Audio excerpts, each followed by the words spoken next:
My aunt accidentally sent me a video of my family calling me a pathetic failure while I had been paying for their bills for years.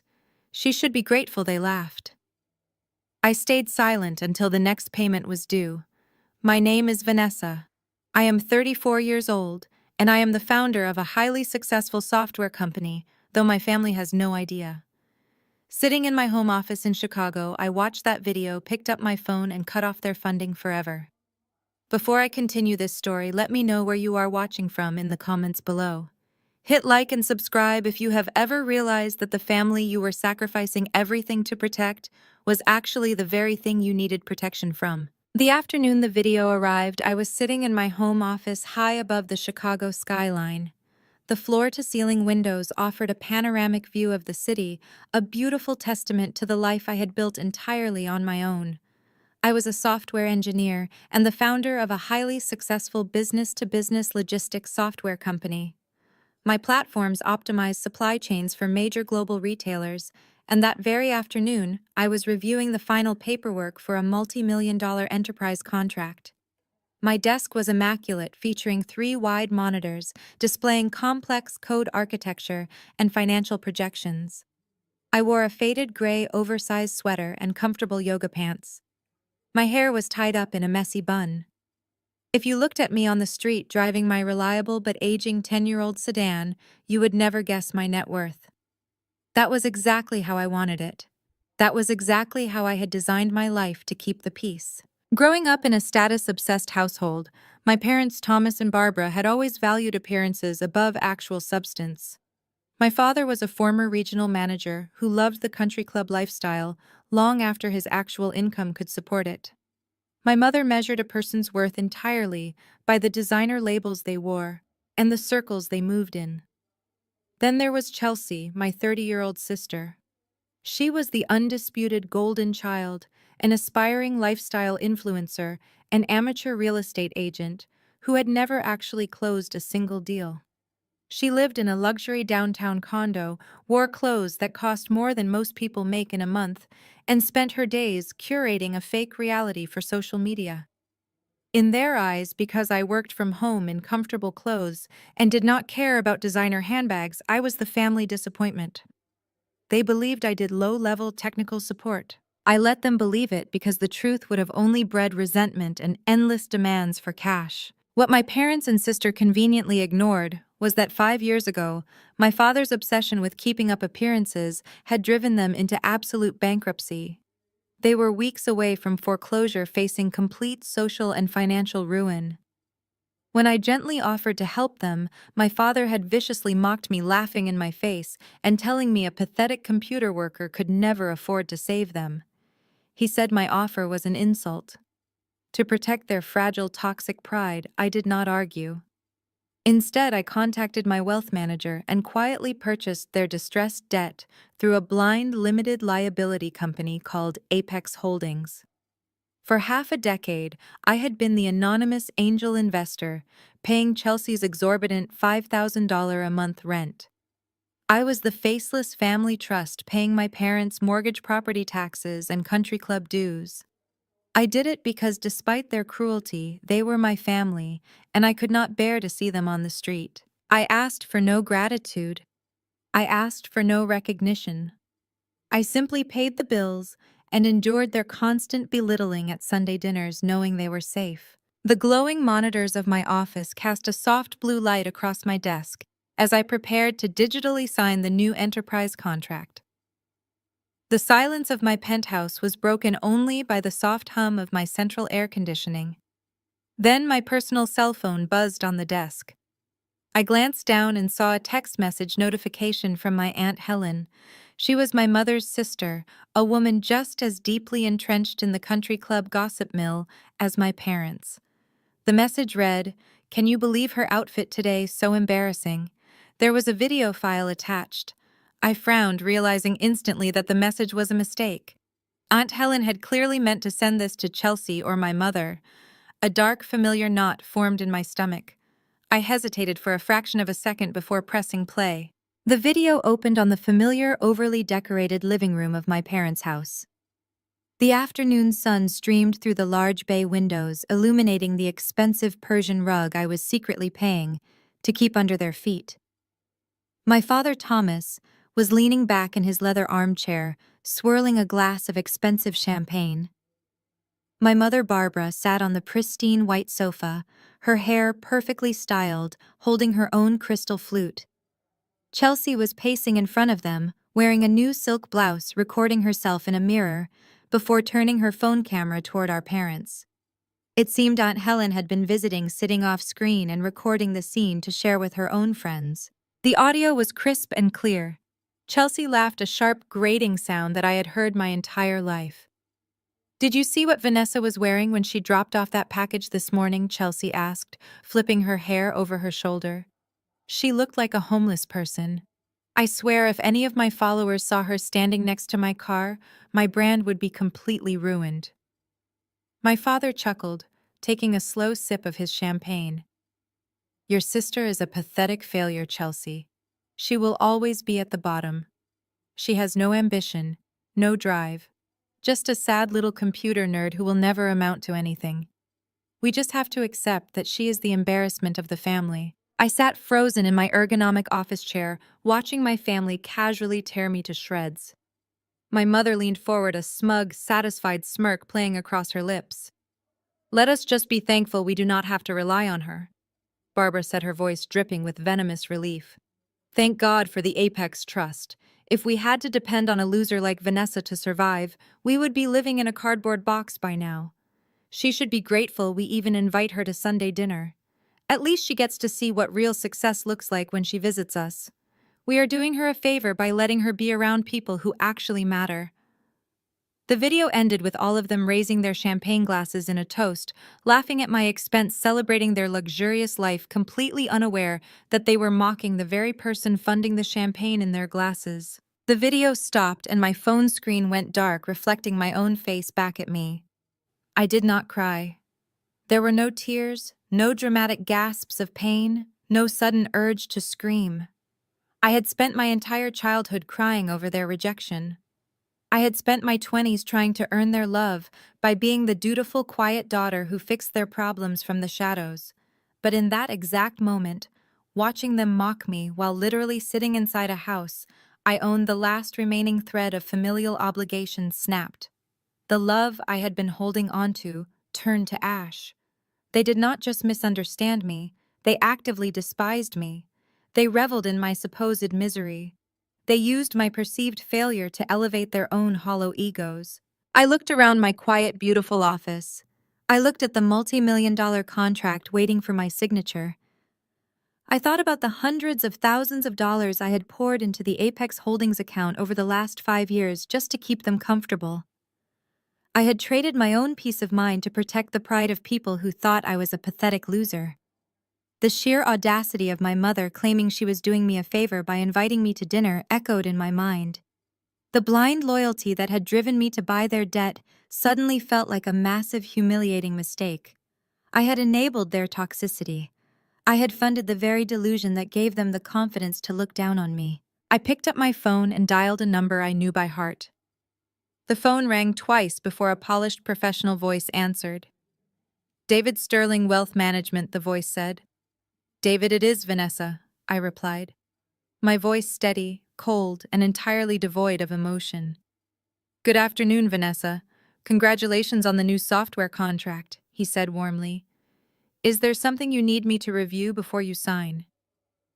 "No, the contract is fine," I said, leaning back in my chair and staring out at the Chicago skyline. "I am calling about the Apex Holdings account, the blind trust managing the properties and expenses in my hometown." "Of course," David said, the sound of keyboard clicking echoing softly over the line. "I have the file right here. The automated payments for the downtown luxury condo and the primary residential mortgage are scheduled to clear next week. What adjustments would you like to make?" I took a slow, deep breath, feeling a profound sense of liberation wash over my entire body. "I do not want to make an adjustment, David. I want to terminate the funding, effective immediately. Stop the auto pay for the condo rent. Stop the property tax payments.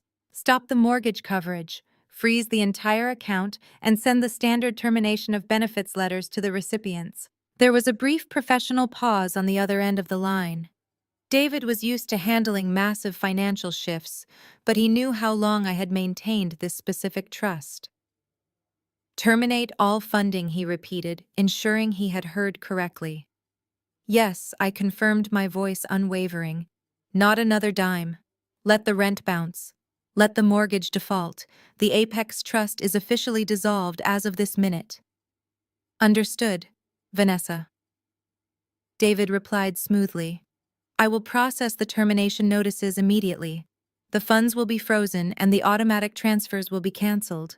Is there anything else? No, David. That will be all. Thank you. I ended the call and placed my phone face down on the desk. The silence in my office felt different now. It was no longer the silence of someone hiding, but the silence of someone who had just taken their power back. For 5 years, I had played the role of the quiet, struggling daughter to protect the fragile egos of people who hated me. I had let them insult my clothes, my career, and my life, all while paying for the roof over their heads. They thought I was a pathetic failure who belonged at the bottom. They thought the Apex Trust was their endless, magical safety net. I turned back to my monitors and signed the massive software contract, securing my company's expansion into global markets. I felt a small, genuine smile touch my lips. My family wanted to see what real success looked like. They wanted to laugh at the struggling computer nerd while raising glasses of champagne they could not afford. Very well. I would let them have their Sunday dinner. I would let them continue their performance for just a little while longer. But the well had run dry and the clock was ticking. The automated termination letters would arrive in the mail soon, and the payments would bounce by the end of the week.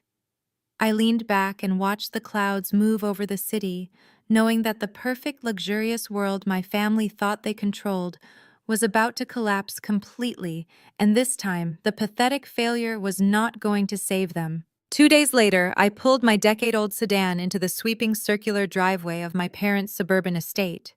The meticulously manicured lawn and the pristine white columns of the portico looked exactly as they always did, projecting an image of generational wealth and unshakable stability. I parked near the back, safely hidden behind my father's leased luxury SUV and Chelsea's spotless imported convertible. Before stepping out of the car, I glanced down at my outfit.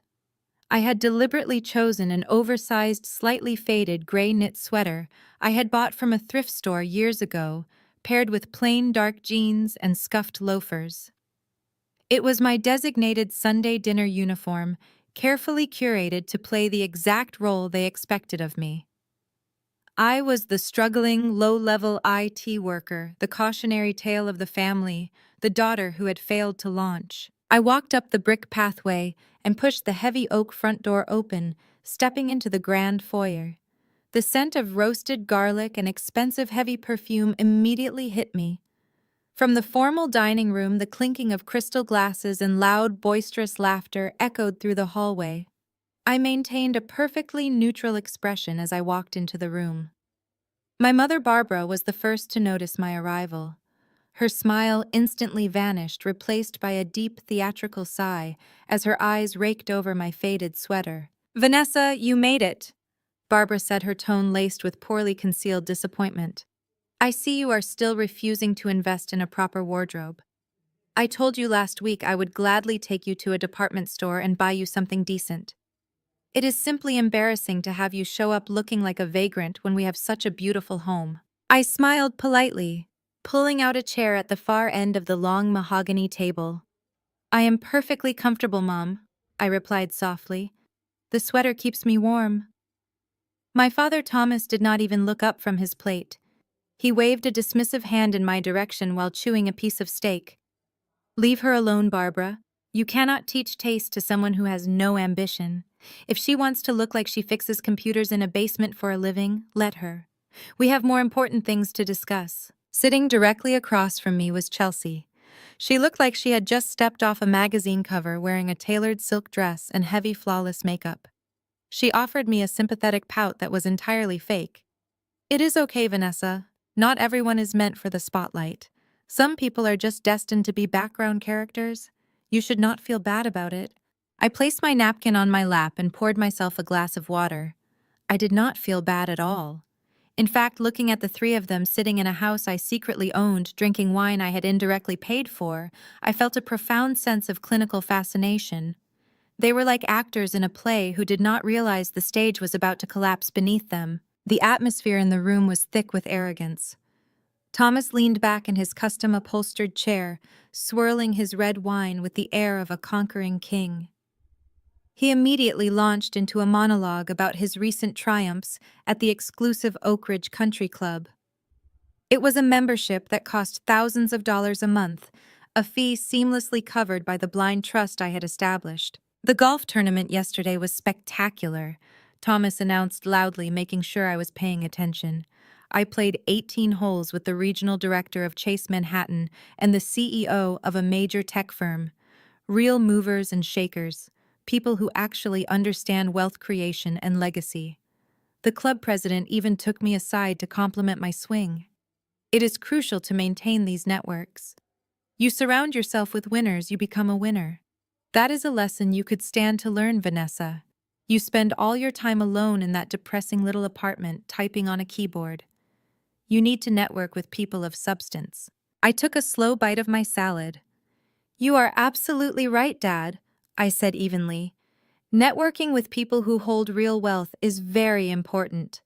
You never know who is actually funding the lifestyle you enjoy.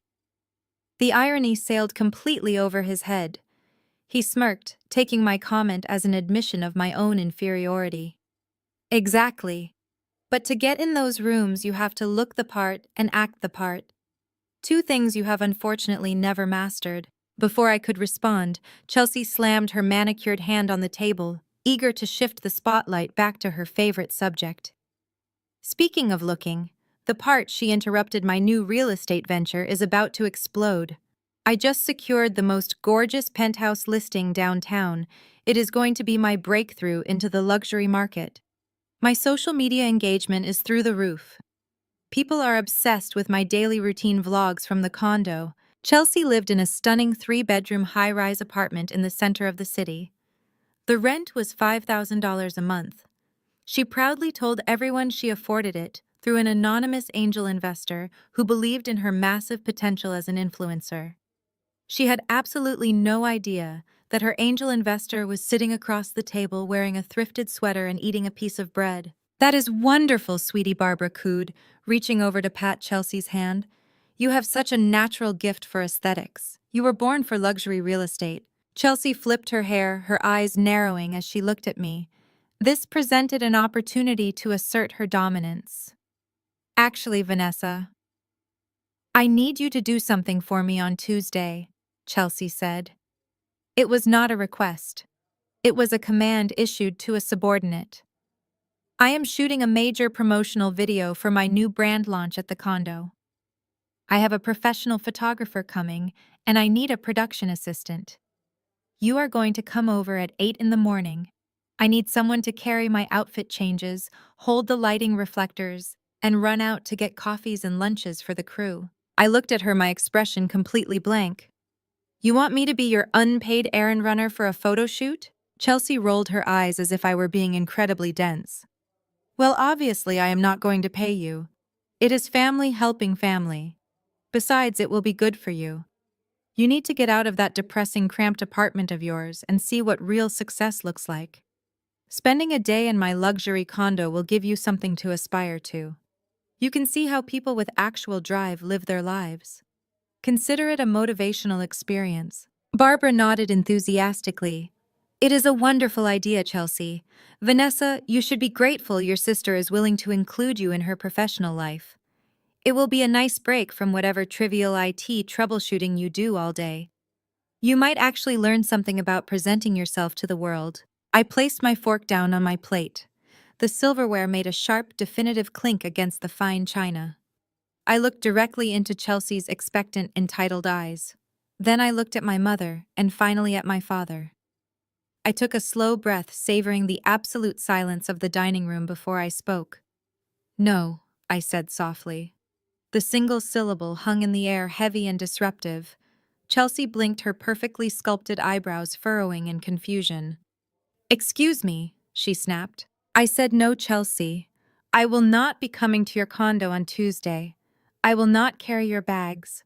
I will not hold your lighting, and I will not fetch your coffee. I have my own work to do, and I am not available to act as your unpaid assistant." The reaction was instantaneous and explosive. The polite, arrogant facade of the Sunday dinner shattered into pure, unadulterated hostility. Barbara gasped, placing a hand over her chest as if she had been physically struck. "Vanessa, how dare you speak to your sister that way? She is offering you a chance to be part of something important, and you throw it back in her face. You are unbelievably selfish." Chelsea's face turned red with fury. "Are you serious right now?" she demanded, her voice rising to a shrill pitch. "You literally do nothing all day. You sit at home in sweatpants restarting computers for a living. I am building a brand. I am building a real estate empire. I ask you for one tiny favor, and you are too lazy to help me. This is exactly why you are a failure. You have no work ethic. You have no loyalty to this family." Thomas slammed his fist onto the table, rattling the wine glasses. "That is enough, Vanessa." He barked, his face contorting into a mask of pure rage. "You will do exactly as your sister asks. We do not tolerate that kind of disrespectful, ungrateful attitude in this house. We invite you here. We feed you. We try to include you in our lives despite the fact that you bring absolutely nothing to the table. The least you can do is support the person in this family who is actually making something of herself." I sat perfectly still, absorbing their venom without a single flinch. Every insult they hurled at me was a nail in their own coffin. They called me useless while I paid the mortgage on the house we were sitting in. They called me lazy while my software company generated millions in revenue. They called me selfish while they drained my bank accounts to fund their delusions of grandeur. "You owe this family." Thomas continued, pointing a trembling finger at me. "You have always been a dead weight. You take and you take and you never give anything back. Chelsea is going to be a star. She is going to elevate the family name. You are going to go to her apartment on Tuesday and you are going to help her. Do you understand me?" I picked up my napkin, neatly folded it, and placed it beside my plate. I pushed my chair back and stood up. I looked down at my father, seeing the desperate, angry man hiding behind an expensive suit. I looked at Chelsea, throwing a tantrum because her invisible servant had dared to say no. I looked at Barbara, glaring at me with genuine hatred. "I understand perfectly, Dad," I said, my voice eerily calm against their shouting. "I understand exactly what my role is in this family, and I understand exactly what I owe you. I will not be coming on Tuesday. Enjoy the rest of your dinner." I turned my back on them and walked out of the dining room. I did not run. I did not rush. I walked with the slow, measured pace of someone who had nothing left to fear. As I moved down the hallway toward the front door, I could hear their voices erupting behind me, calling me a loser, a coward, a pathetic waste of space. I pushed the heavy oak door open and stepped out into the cool evening air, leaving their toxic echo inside the house where it belonged. The gravel crunched beneath my scuffed loafers as I made my way down the long, sweeping driveway. Behind me, the heavy oak door remained firmly shut, but the muffled sounds of my family's outrage still seeped through the thick walls of the estate. I could hear my mother's shrill voice echoing from the dining room, complaining about my unbelievable audacity. I could hear my father bellowing about respect. And piercing through it all was Chelsea screaming that I was nothing but a dead-end loser who would never understand what real success looks like. I reached my old, reliable sedan, parked in the shadows at the edge of the property. I did not rush to open the door. Instead, I leaned against the cool metal of the car and looked back at the sprawling, brightly lit mansion. The massive bay windows glowed warmly in the dark, showcasing the crystal chandeliers and the curated perfection of their lives. I smiled pleasantly into the cool night air. I had left the house without defending myself, without screaming back, and without telling them the truth. They thought my silence was cowardice. They thought I had retreated in shame. They had absolutely no idea that my silence was simply the calm before the storm. Standing there in the dark, the echoes of their coordinated verbal attack faded, replaced by a much older, much more painful memory. My father's booming voice from tonight sounded exactly like it had 5 years ago. The arrogance was identical. The sheer blinding entitlement had not changed a single bit. But 5 years ago, I had not smiled. 5 years ago, their cruelty had nearly broken me. 5 years ago, this very estate had been days away from public foreclosure. My father Thomas had lost his lucrative position as a regional manager after a series of catastrophic business decisions. But instead of adjusting his lifestyle, he doubled down. He refused to cancel his expensive country club memberships. My mother Barbara refused to stop hosting lavish, catered dinners for her socialite friends. Chelsea, who was 25 at the time, demanded they continue funding her luxury vacations and designer wardrobe because she claimed she needed to maintain her image to find a wealthy husband. They bled their savings dry to keep up a facade of generational wealth. Eventually, the bank came knocking. The foreclosure notices piled up on the kitchen counter, hidden beneath glossy fashion magazines. At that time, my software logistics company had just secured its first major round of venture capital funding.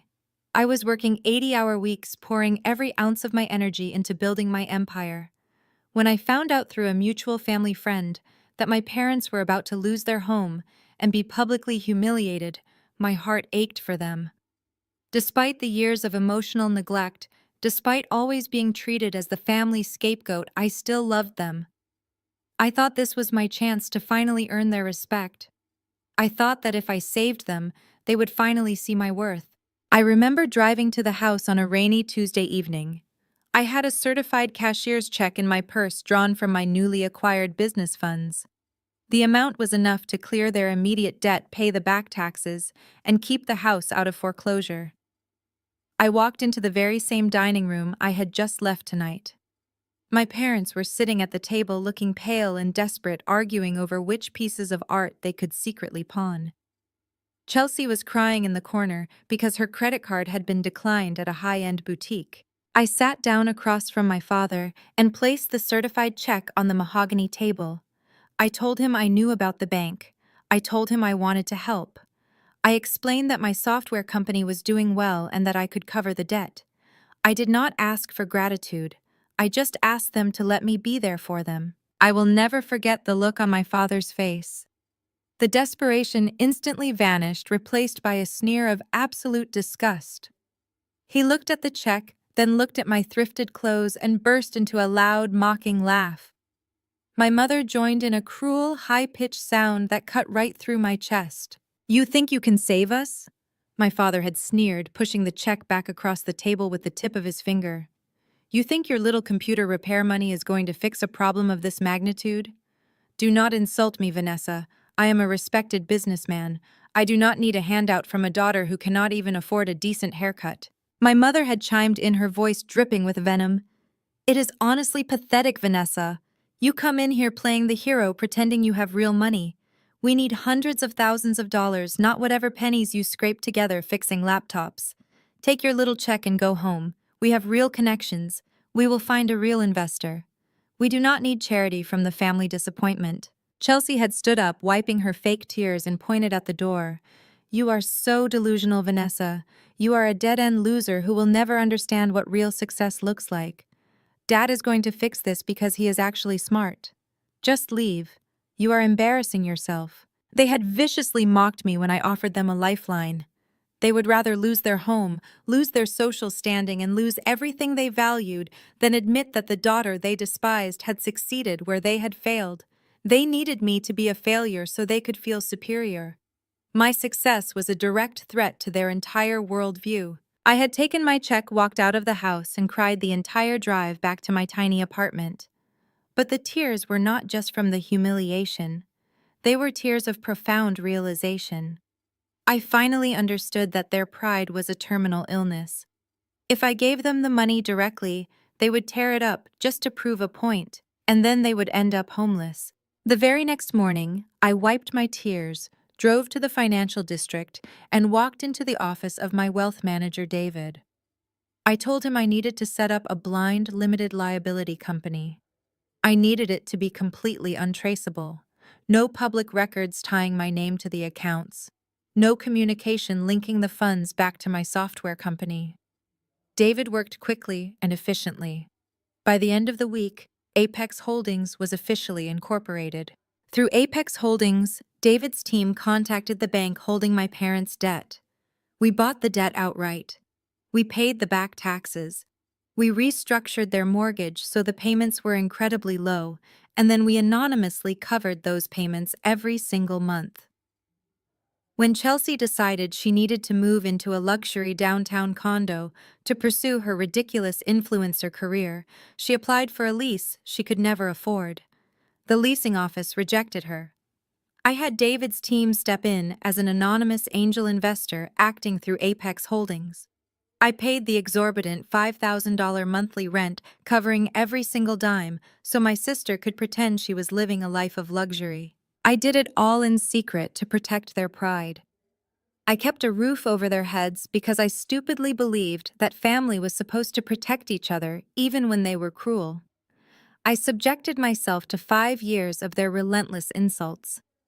I sat at that mahogany dining table Sunday after Sunday, wearing my faded sweaters, letting them call me a loser, letting them brag about their country club and their penthouses, knowing the entire time that I was the only reason they had a table to sit at. I thought I was being noble. I thought I was taking the high road.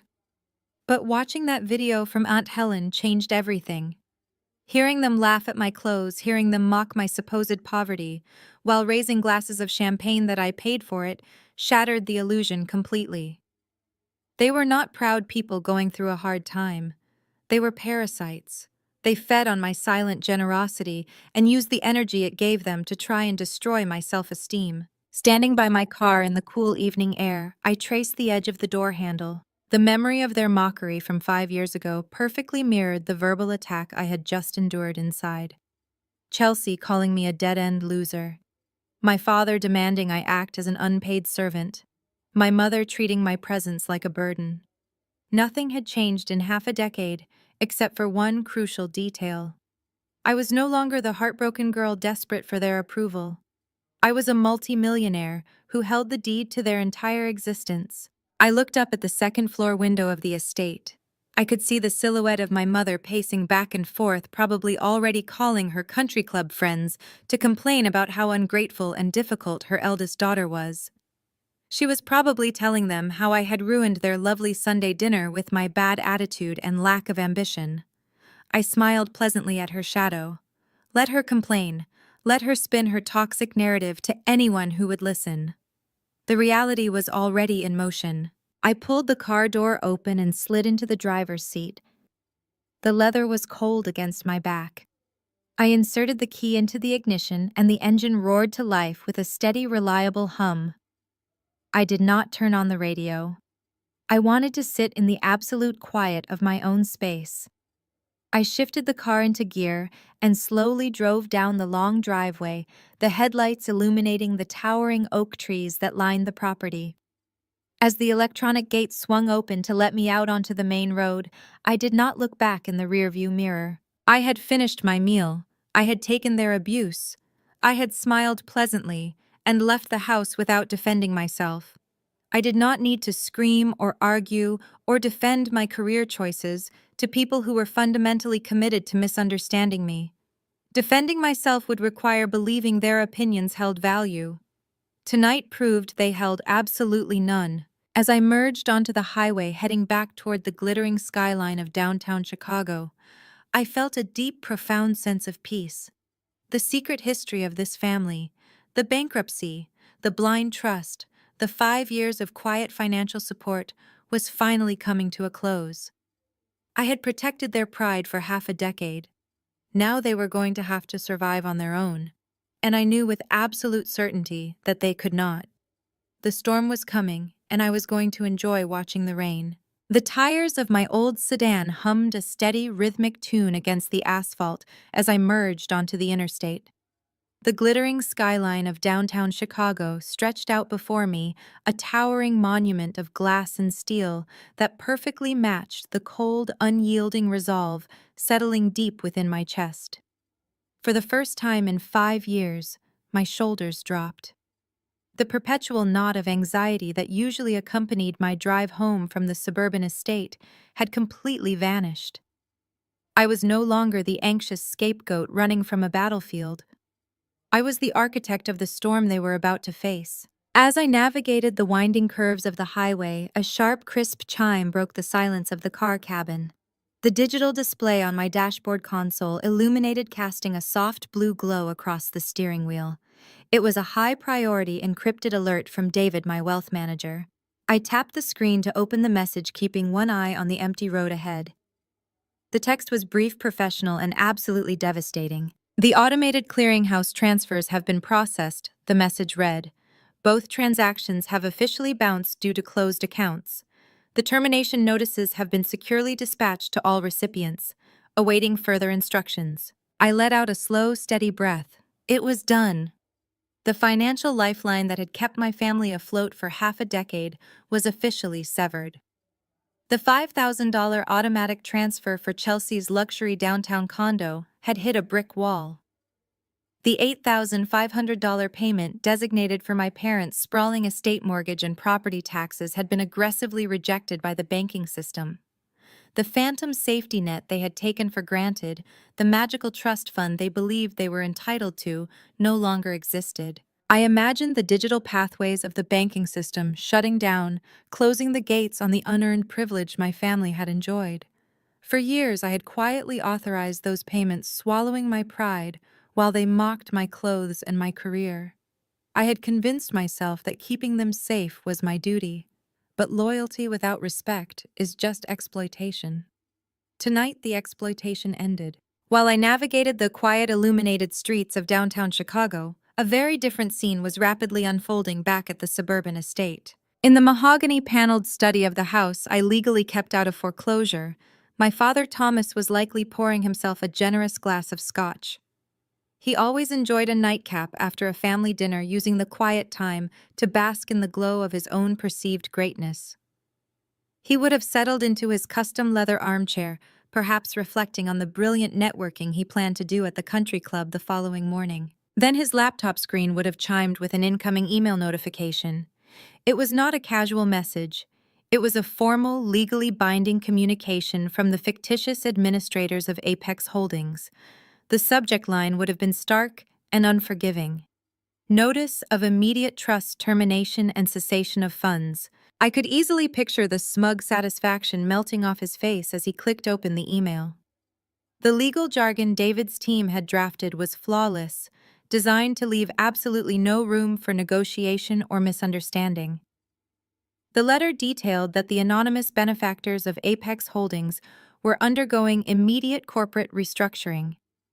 As a result, all charitable housing grants, mortgage assistance programs, and lifestyle sponsorships were permanently revoked.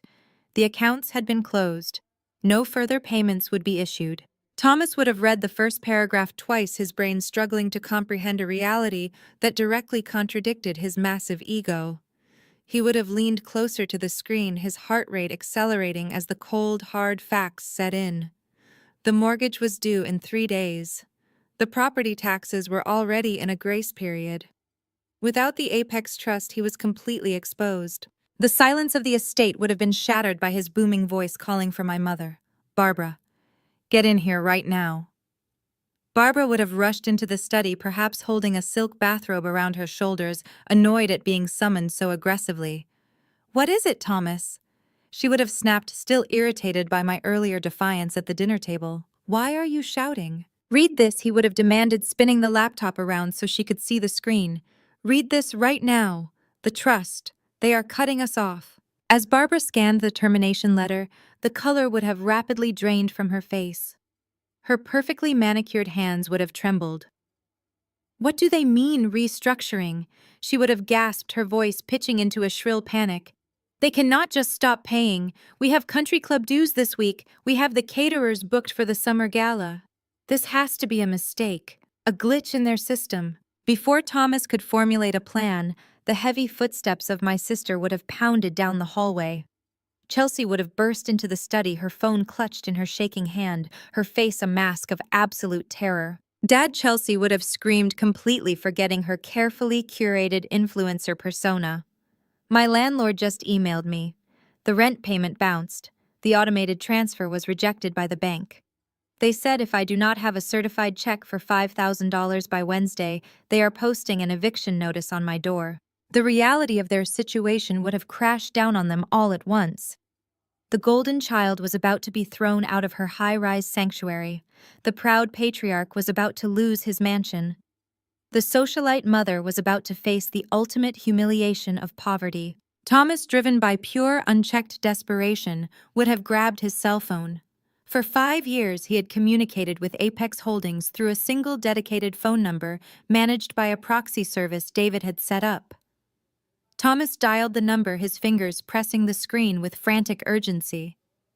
He put the phone on speaker, waiting for the familiar professional voice of the trust administrator to answer and explain that this was all just a terrible administrative error. Instead, a cold, automated operator voice echoed through the mahogany study.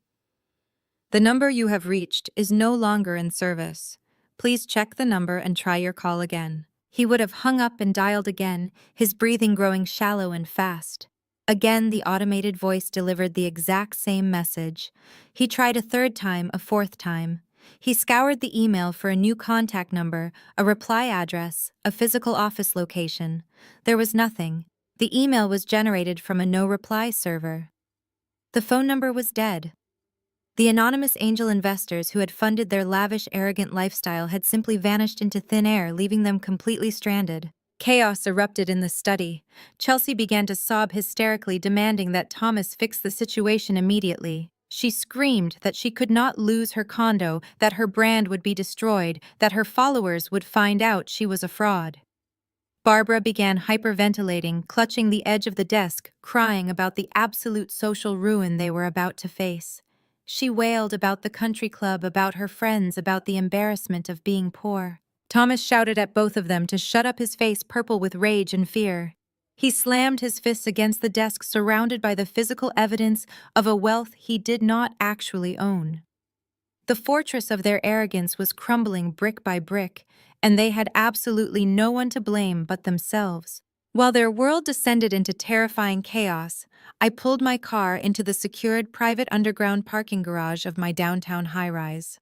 I parked the old sedan in my designated spot, grabbed my purse, and walked toward the private elevator. The biometric scanner read my fingerprint, and the sleek metal doors slid open, whisking me silently up to the penthouse floor. I stepped out of the elevator and into my home. The space was vast, modern, and perfectly quiet. Floor-to-ceiling windows framed the spectacular city skyline, a glittering sea of lights that stretched out for miles. I placed my keys on the entryway console and slipped off my shoes, letting my bare feet sink into the plush custom rugs. I walked into the kitchen, a stunning masterpiece of dark marble and brushed steel. I opened the temperature-controlled wine fridge and selected a bottle of vintage red wine that cost more than the thrifted sweater I was currently wearing. I took my time. I enjoyed the precise, heavy weight of the crystal glass in my hand. I enjoyed the rich, complex aroma of the wine as I poured it. I enjoyed the absolute, unbreakable silence of my own sanctuary. I picked up my cell phone from the counter. There were no new messages from my family. They were too busy drowning in their own panic to even think about the daughter they had just spent 2 hours insulting. They would not call me tonight. They believed I was completely useless, a struggling IT worker who could not possibly help them with a financial crisis of this magnitude. They would not reach out to the scapegoat until they had exhausted absolutely every other option. I opened the settings on my phone and toggled the device into airplane mode. I disabled the Wi-Fi. I turned off every single notification. The screen went dark, severing my final connection to the outside world. I carried my glass of wine into the master bedroom. The city lights provided a soft, ambient glow across the crisp white linens of my king-sized bed. I took a slow sip of the wine, savoring the rich flavor, letting the warmth spread through my chest. The heavy, suffocating burden of protecting people who despised me was finally gone. I did not have to hide my success anymore. I did not have to absorb their toxic insults to keep them safe. I had handed them exactly what they asked for, a life without my involvement. I set the empty glass on the nightstand and climbed into bed. The sheets were cool and incredibly soft. I closed my eyes, listening to the faint, distant hum of the city below. There was no anxiety keeping me awake. There was no dread about the next family dinner. There was only the profound, satisfying knowledge that justice was currently unfolding miles away exactly as I had designed it. As I pulled the heavy duvet over my shoulders, let out one final contented breath, and slept peacefully, for the very first time in 5 years. 2 weeks passed in a state of absolute uninterrupted bliss. The days flowed with the smooth, satisfying efficiency of perfectly written code. I finalized my global expansion contracts, hired 3 new senior developers for my logistics team, and watched my company revenue climb higher than ever before. I drank my expensive wine, slept in my soft Egyptian cotton sheets, and enjoyed the quiet, expansive sanctuary of my penthouse. During this entire time, I kept my communication with my family strictly limited to absolutely nothing. I ignored their group chats, which I knew were likely dormant anyway, as they frantically scrambled to hide their impending financial ruin from each other and the outside world. I knew exactly what was happening out there in the suburbs. The grace periods were officially expiring. The eviction notices were being drafted by unyielding property managers. The country club dues were racking up late fees that my father could no longer wave away with a confident smile. The grand facade was cracking down the middle and the pressure was building to an explosive, unavoidable crescendo. They were drowning in the deep end of a pool they had built themselves, and they had absolutely no idea that the lifeguard they were waiting for had packed up her gear and gone home. It was a Tuesday afternoon when my phone finally broke the silence with a call from my mother. I was sitting at my massive marble kitchen island, reviewing a quarterly earnings report on my tablet. The caller ID flashed with Barbara Home. I did not rush to pick it up. I let it ring 4 times, taking a slow, deliberate sip of sparkling water before calmly sliding my finger across the glass screen to answer. I did not say hello. I did not offer a greeting. I just waited, letting the open line broadcast my quiet indifference. "Vanessa?" My mother gasped, her voice trembling with a manufactured hysterical panic that belonged on a daytime soap opera stage. "Oh, thank God you answered your phone. It is a disaster. It is an absolute unimaginable nightmare." I held the phone slightly away from my ear for a moment, letting her shrill, breathless performance echo in the quiet, empty space of my kitchen. "What is wrong, Mom?" I asked, injecting just enough mild, polite concern into my voice to keep her talking. "It is! Chelsea!" Barbara cried, her breathing deliberately shallow and fast to convey maximum distress. "She is in terrible trouble. There has been a massive mistake with her angel investors. Some sort of ridiculous, incompetent administrative error with the trust fund that pays for her condo. The bank froze the accounts without any warning whatsoever, and her landlord is being completely and utterly unreasonable. They are threatening to kick her out by the end of the week if she does not hand over a certified check for $5,000 today. It is a complete misunderstanding, of course, but the leasing office refuses to listen." I smiled, a genuine wide smile that stretched across my face and reached all the way up to my eyes. "An administrative error," I repeated, keeping my tone perfectly flat and devoid of the panic she desperately wanted me to mirror. "That sounds incredibly stressful for her. Have they tried calling the trust administrators to sort it out?" "We have tried everything," Barbara wailed conveniently, skipping over the fact that the phone number they possessed was permanently disconnected and the email addresses were dead ends. "They are doing some massive corporate restructuring, and the funds are tied up in legal red tape right now. It is completely temporary, of course, just a minor frustrating hiccup. But Chelsea is falling apart. You know how deeply sensitive she is, and her entire influencer brand relies completely on having that luxury backdrop. If she loses that condo, she loses her entire career. Her sponsorships will dry up, she will be socially ruined. I need you to help her, Vanessa. I need you to step up right now." I took another slow sip of water, marveling at the sheer, breathtaking audacity of the woman on the other end of the line. "How exactly am I supposed to help her with a $5,000 rent payment, Mom?" "I need you to take out a cash advance," Barbara said, her tone suddenly shifting away from the hysterical weeping mother and transforming directly into a commanding entitled dictator. Use your credit cards. Max them out if you have to. You can go to the bank right now, pull the cash, and wire the money directly to Chelsea's landlord before the office closes. The trust will obviously reimburse us with interest once this silly clerical error is sorted out next week. You will not lose a single penny in the long run. The gaslighting was so textbook, so deeply embedded in her psychology, that it was almost boring to witness. She wanted the daughter she constantly belittled for being poor and pathetic to plunge into high-interest, crippling debt just to keep her favorite golden child living in the lap of unearned luxury. "I do not have $5,000 just sitting around, Mom," I said calmly. "And my credit limit cannot cover that kind of massive cash advance. You know that." "You have to figure it out," Barbara snapped, dropping the crying act entirely now that she was facing resistance. "You are her older sister, Vanessa. It is your fundamental familial duty to step up when your family is in a crisis. Chelsea is on the verge of a massive breakthrough. She is going to be famous. She is going to elevate this entire family to a whole new level. You owe it to her to support her dreams when she needs you most. What do you even use your money for anyway? You live in a cramped little box and wear thrift store clothes from 5 years ago. You have no expenses. You have no social life. You have nothing going on. The very least you can do is invest your meager savings in your sister's bright future. It is the only way you will ever contribute anything meaningful to this family's legacy." I leaned forward, resting my elbows on the cool, polished marble of my kitchen island. "Mom, listen to yourself," I said, my voice dropping to a low, quiet register that cut right through her frantic, aggressive energy. "You have spent the last 5 years telling me that I am a pathetic failure. You have humiliated me at every single Sunday dinner, mocking my job, mocking my clothes, and mocking my entire existence.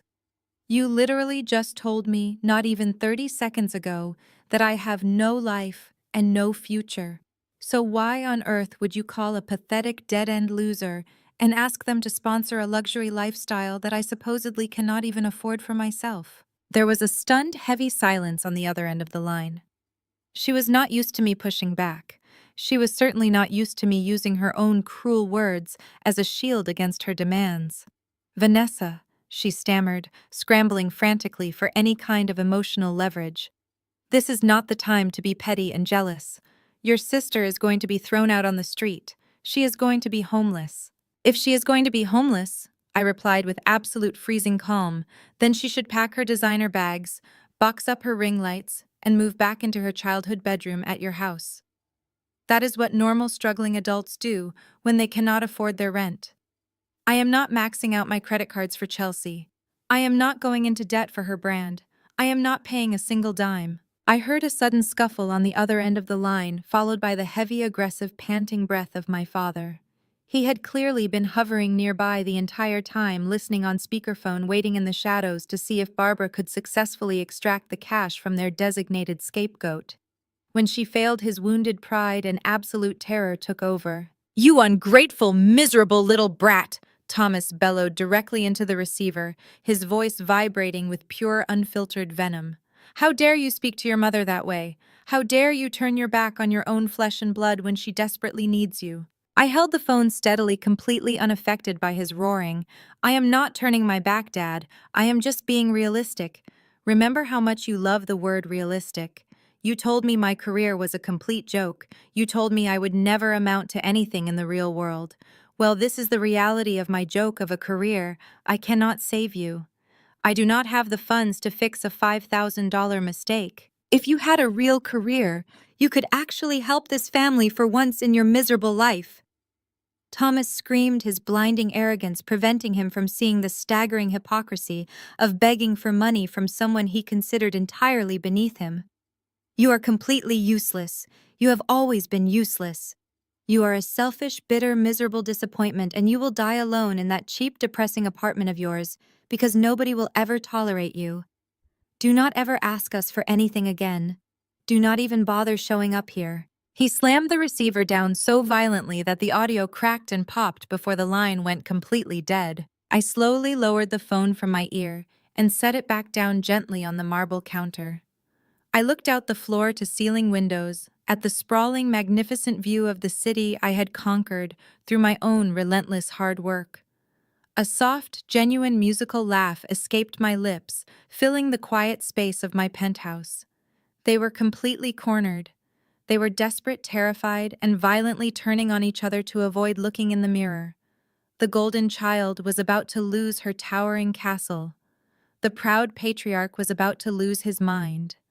And the useless, selfish, pathetic disappointment was simply going to pour herself another glass of wine and go back to running her empire. I picked up my tablet again, my mind instantly shifting back to the quarterly earnings report. The numbers were flawless, projecting a massive surge in profits for the upcoming fiscal year. I felt no guilt, no remorse, and no lingering sense of obligation. They had made their choices entirely clear, demanding sacrifice while offering nothing but pure disdain in return. I tapped the screen, approved a new budget allocation for my development team, and smiled. Let them scream into the void. Let them curse my name. The reality was that their comfortable, subsidized existence was officially over, and the true nightmare was only just beginning. 72 hours after that phone call, the true nightmare officially arrived at Chelsea's front door. It did not come quietly. It arrived in the form of a heavy, relentless pounding on the custom mahogany door of her downtown luxury high-rise. Chelsea was right in the middle of filming a morning routine video for her social media audience.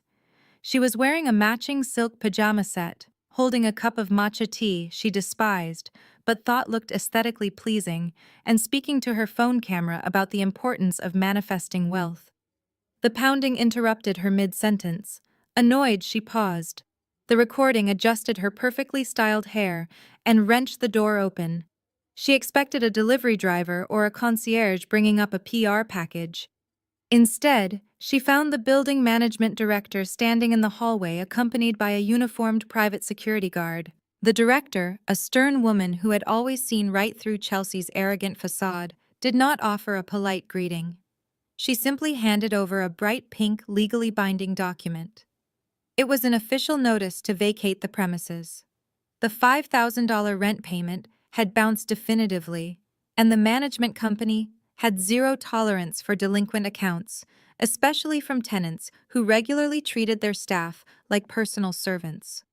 Chelsea stared at the neon pink paper, her brain completely failing to process the words. She tried to deploy her usual charm, flashing a bright fake smile and waving her hand dismissively. She claimed it was just a silly bank error, a tiny misunderstanding with her wealth manager that would be cleared up by the afternoon. The director did not smile back. She informed Chelsea that her access to the building's luxury amenities, the rooftop pool, the private gym, and the valet parking was revoked immediately. She had exactly 48 hours to remove her belongings from the property, or the security team would physically remove them for her. The illusion of her glamorous influencer success shattered into a million jagged pieces the moment the door clicked shut. Panic, cold and absolute, finally set in. Chelsea sprinted to her bedroom, desperately calling Thomas and Barbara, begging them to wire her the money. But the bank of Mom and Dad was completely dry.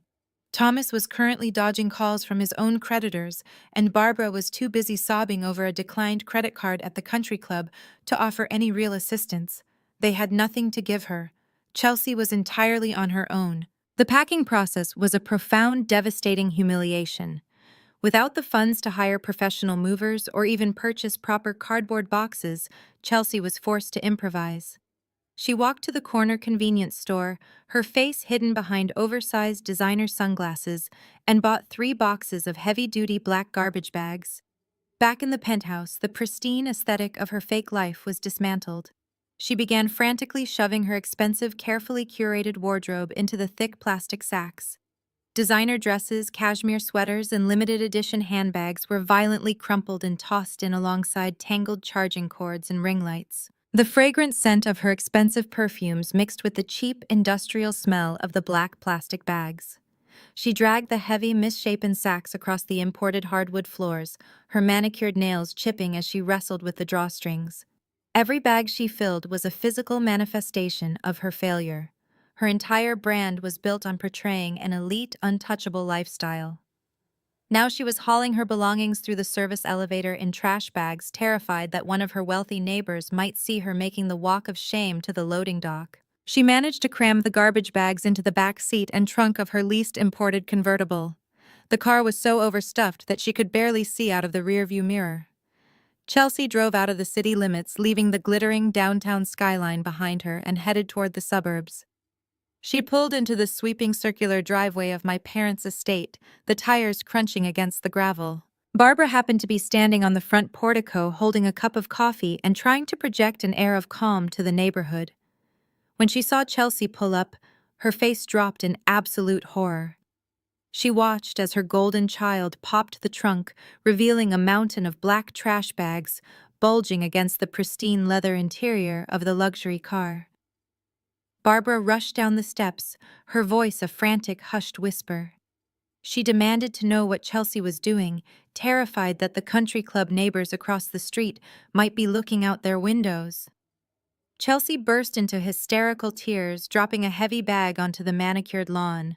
She screamed that she had lost everything, that her life was ruined, and that she had nowhere else to go. Moving back into her childhood bedroom felt like a prison sentence.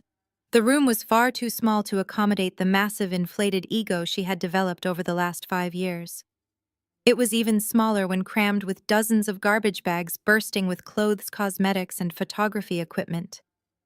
Tripods and ring lights were awkwardly wedged between her old teenage bed and the vintage vanity.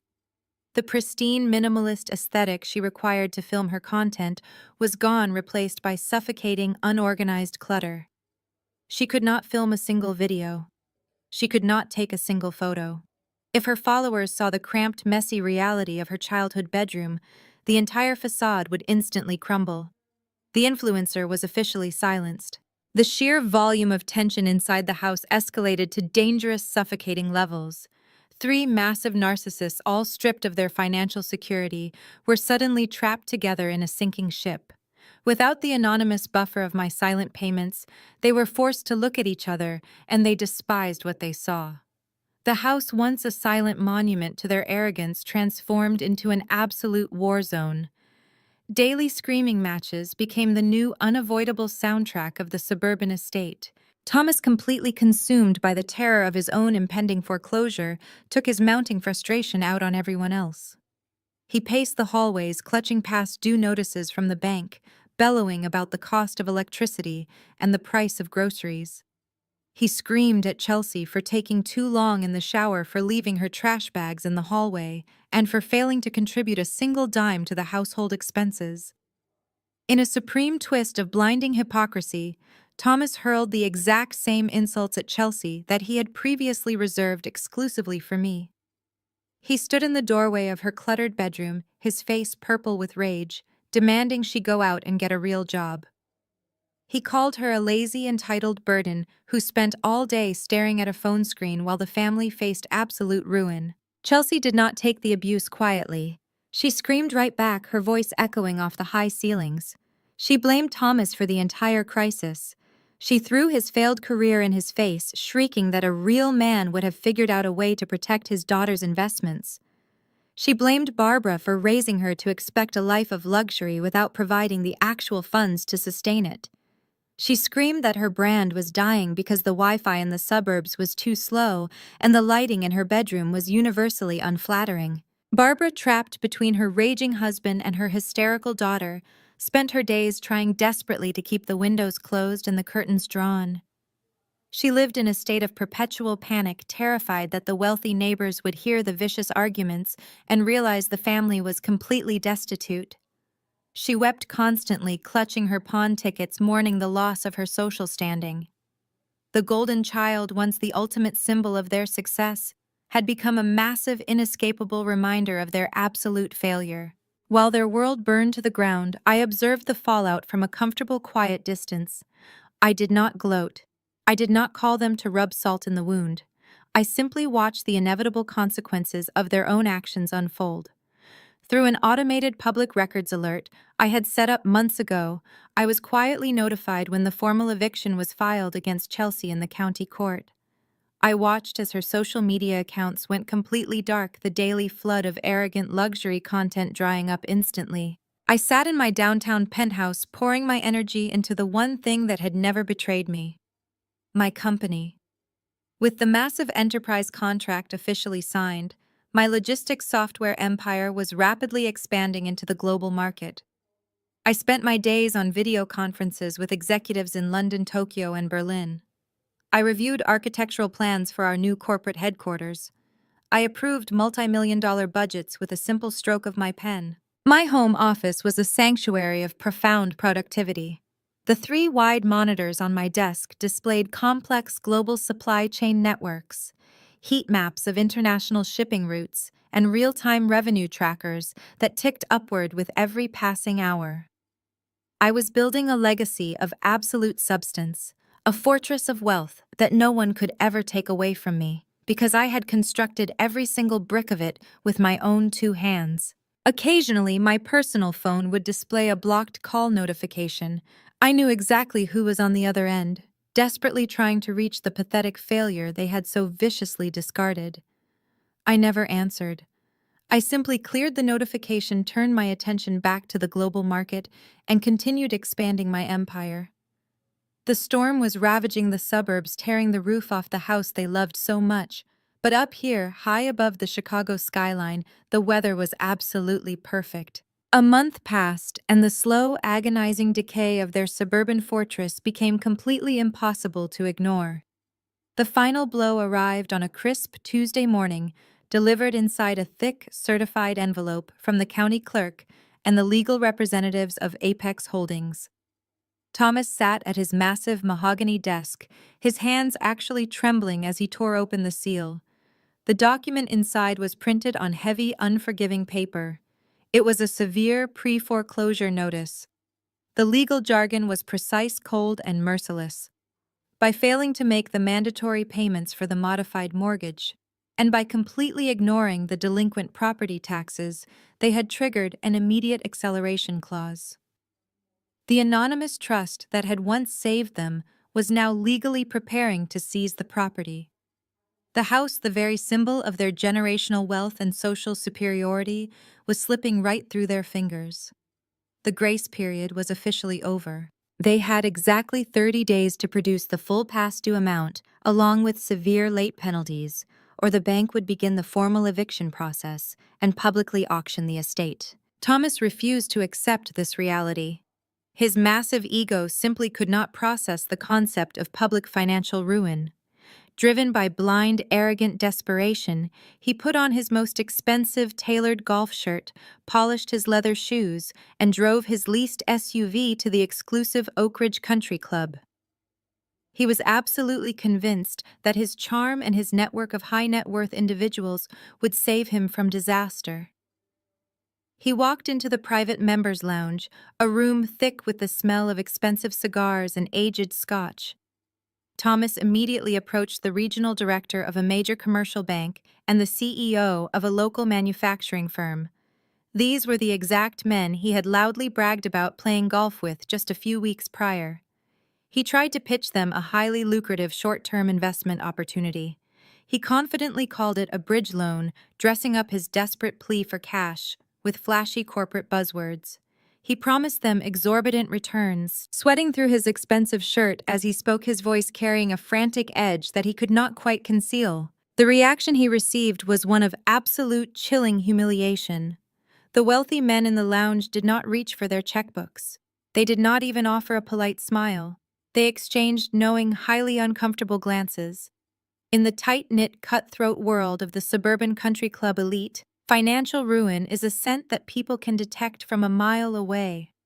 Rumors of Chelsea's spectacular downtown eviction and Thomas's recently declined credit cards at the clubhouse dining room had already poisoned the water. The bank director set his crystal glass down, looked Thomas directly in the eye, and politely but firmly told him that his institution was not interested in funding a sinking ship. The CEO did not even bother with fake politeness. He let out a sharp, dismissive laugh, turned his back on my father, and seamlessly continued his conversation with someone else. Thomas stood frozen in the center of the luxurious lounge, completely ostracized by the very people he had spent years trying to impress. He was no longer a peer to them. He was a financial liability. He was quietly and brutally expelled from the only social circle he valued, forced to walk out of the clubhouse with his face burning in pure, undeniable shame. While Thomas was being laughed out of his sanctuary, my mother was engaging in her own secret, deeply degrading battle for survival. Barbara had a highly publicized charity luncheon to attend that coming weekend, an exclusive event she had proudly chaired the previous year. Canceling her attendance was completely out of the question. In her mind, failing to show up would instantly confirm the swirling rumors of their bankruptcy to all her wealthy friends. But her bank accounts were totally frozen, and her credit cards were completely maxed out. Driven by the suffocating fear of social embarrassment, Barbara gathered a velvet pouch from her bedroom wall safe and drove 2 towns over, terrified of being recognized by anyone she knew. She parked her vehicle in the dingy, cracked asphalt lot of a high-end pawn shop. She walked into the dimly lit store, gripping the glass counter with shaking hands. She pulled out a spectacular diamond tennis bracelet and a set of heirloom sapphire earrings she had proudly worn to galas for decades. The pawnbroker, a bored man sitting safely behind thick, bulletproof glass, examined the jewelry with a jeweler's loupe. He did not care about the designer brand or the family history attached to the gems. He offered her a tiny fraction of their actual retail value, a lowball cash price that felt like a physical slap across her face. Barbara tried to negotiate, her voice breaking with unshed tears, but the broker simply shoved the jewelry back toward her and told her to take the cash or leave the store. Desperate for the money to pay the charity caterers and buy a new dress for the luncheon, she accepted the humiliating offer. She walked out of the store clutching a thick wad of cash, leaving her dignity behind the bulletproof glass. She would spend the rest of the week wearing cheap cubic zirconia replicas, terrified and paranoid that her wealthy friends would notice the lack of genuine sparkle under the ballroom lights. That evening, the family gathered in the dimly lit, silent kitchen of the estate. The atmosphere was incredibly toxic, heavy with the stench of their collective failure. Chelsea was crying over her dead influencer career, furiously scrolling through her phone as her follower count dropped. Thomas was drinking heavily from a bottle of cheap liquor to numb his country club rejection. Barbara was staring blankly at the severe pre-foreclosure notice resting on the marble island. They were completely out of options. Thomas had 0 liquid assets and a permanently ruined credit score from his previous bankruptcy. Barbara had drained every single line of credit attached to her name. Chelsea had a formal, highly visible eviction on her public record, making her financially radioactive to any bank or landlord. They were cornered animals searching frantically for a way out of the trap they had built for themselves. Then the conversation slowly shifted. The collective predatory gaze of their desperation turned away from their own failures and landed squarely on the one resource they had not yet exploited. They thought about the daughter who lived quietly in a cheap apartment in the city. The daughter who wore thrifted, faded sweaters and drove an old beat-up sedan. The daughter who, to their knowledge, had absolutely no debt, no extravagant lifestyle, and a pristine, completely untouched credit score. They began to rationalize their impending crime with a terrifying, flawless ease. Thomas paced the length of the kitchen, loudly declaring that I owed them for feeding and clothing me during my childhood. He argued that my excellent credit was sitting there going to waste, and that a dutiful daughter should gladly offer her financial standing to save her father from ruin. Barbara chimed in immediately, stating that my credit score was entirely useless to me anyway. She reasoned that since I had no ambition to buy a luxury home, launch a brand, or join a country club, I did not actually need a high credit limit. Chelsea, wiping her tears with a tissue, viciously argued that it was completely unfair for a loser like me to have a perfect financial record, while she, the true star of the family, was suffering in a cramped bedroom. They convinced themselves that using my identity was not actually theft. They framed it in their minds as a temporary mandatory family loan. I was their flesh and blood, and therefore my financial identity, my social security number, and my clean record were essentially their property to use as they saw fit. They believed I was too timid, too submissive, and too oblivious to ever notice a credit inquiry, let alone fight back against my own parents. They assumed I was just a naive IT worker who never checked her credit reports. The golden child, the patriarch, and the socialite huddled together in their sinking mansion, entirely abandoning whatever fragile morals they had left as they plotted to steal my name to save their arrogant world. It was a crisp Thursday morning when the final undeniable proof of my family's moral bankruptcy arrived directly on my desk. I was sitting in my penthouse office, watching the early morning sunlight reflect off the glass skyscrapers of downtown Chicago. The global deployment of my logistics software was executing flawlessly, and my company was experiencing a record-breaking financial quarter. I had just finished my second cup of coffee and was preparing to review a highly lucrative new acquisition target when a distinct piercing alarm tone erupted from my secure secondary monitor. This was not a standard calendar reminder or a generic email notification. It was a Tier 1 security alert from the elite executive identity protection firm retained by my corporate board of directors. When you run a multi-million-dollar tech empire, your financial identity is monitored around the clock by former cybersecurity intelligence officers. They do not send alerts for minor discrepancies or routine credit checks. I placed my coffee mug down on the marble coaster and tapped the flashing red icon on my screen. The secure dashboard loaded instantly, bypassing standard consumer interfaces to display a severe high-priority fraud warning. Someone was actively attempting to open a massive line of credit using my exact name, my personal social security number, and my confidential financial history. I leaned closer to the monitor, my eyes scanning the raw application data with clinical precision. It was an application for an unsecured personal consolidation loan in the massive amount of $150,000. The sheer audacity of that specific number made me raise an eyebrow. $150,000 was precisely the amount they would need to clear the delinquent property taxes, pay off Thomas's country club debts, and secure a new luxury apartment for Chelsea. I clicked deeply into the attached supporting documentation, wanting to see exactly how they planned to execute this crime. The applicants had submitted forged tax returns and a digitally altered federal W-2 form from 5 years ago, back when I still occasionally used my parents' suburban address for mail delivery. They had actually listed my current job title as Senior IT Support Worker, complete with a fabricated, highly exaggerated middle-class salary. They were completely unaware that my actual corporate net worth and executive financial profile would flag this amateur application as highly suspicious to any automated underwriting algorithm within seconds. They had tried to steal my identity using the pathetic fictional version of me that they had created in their own arrogant minds.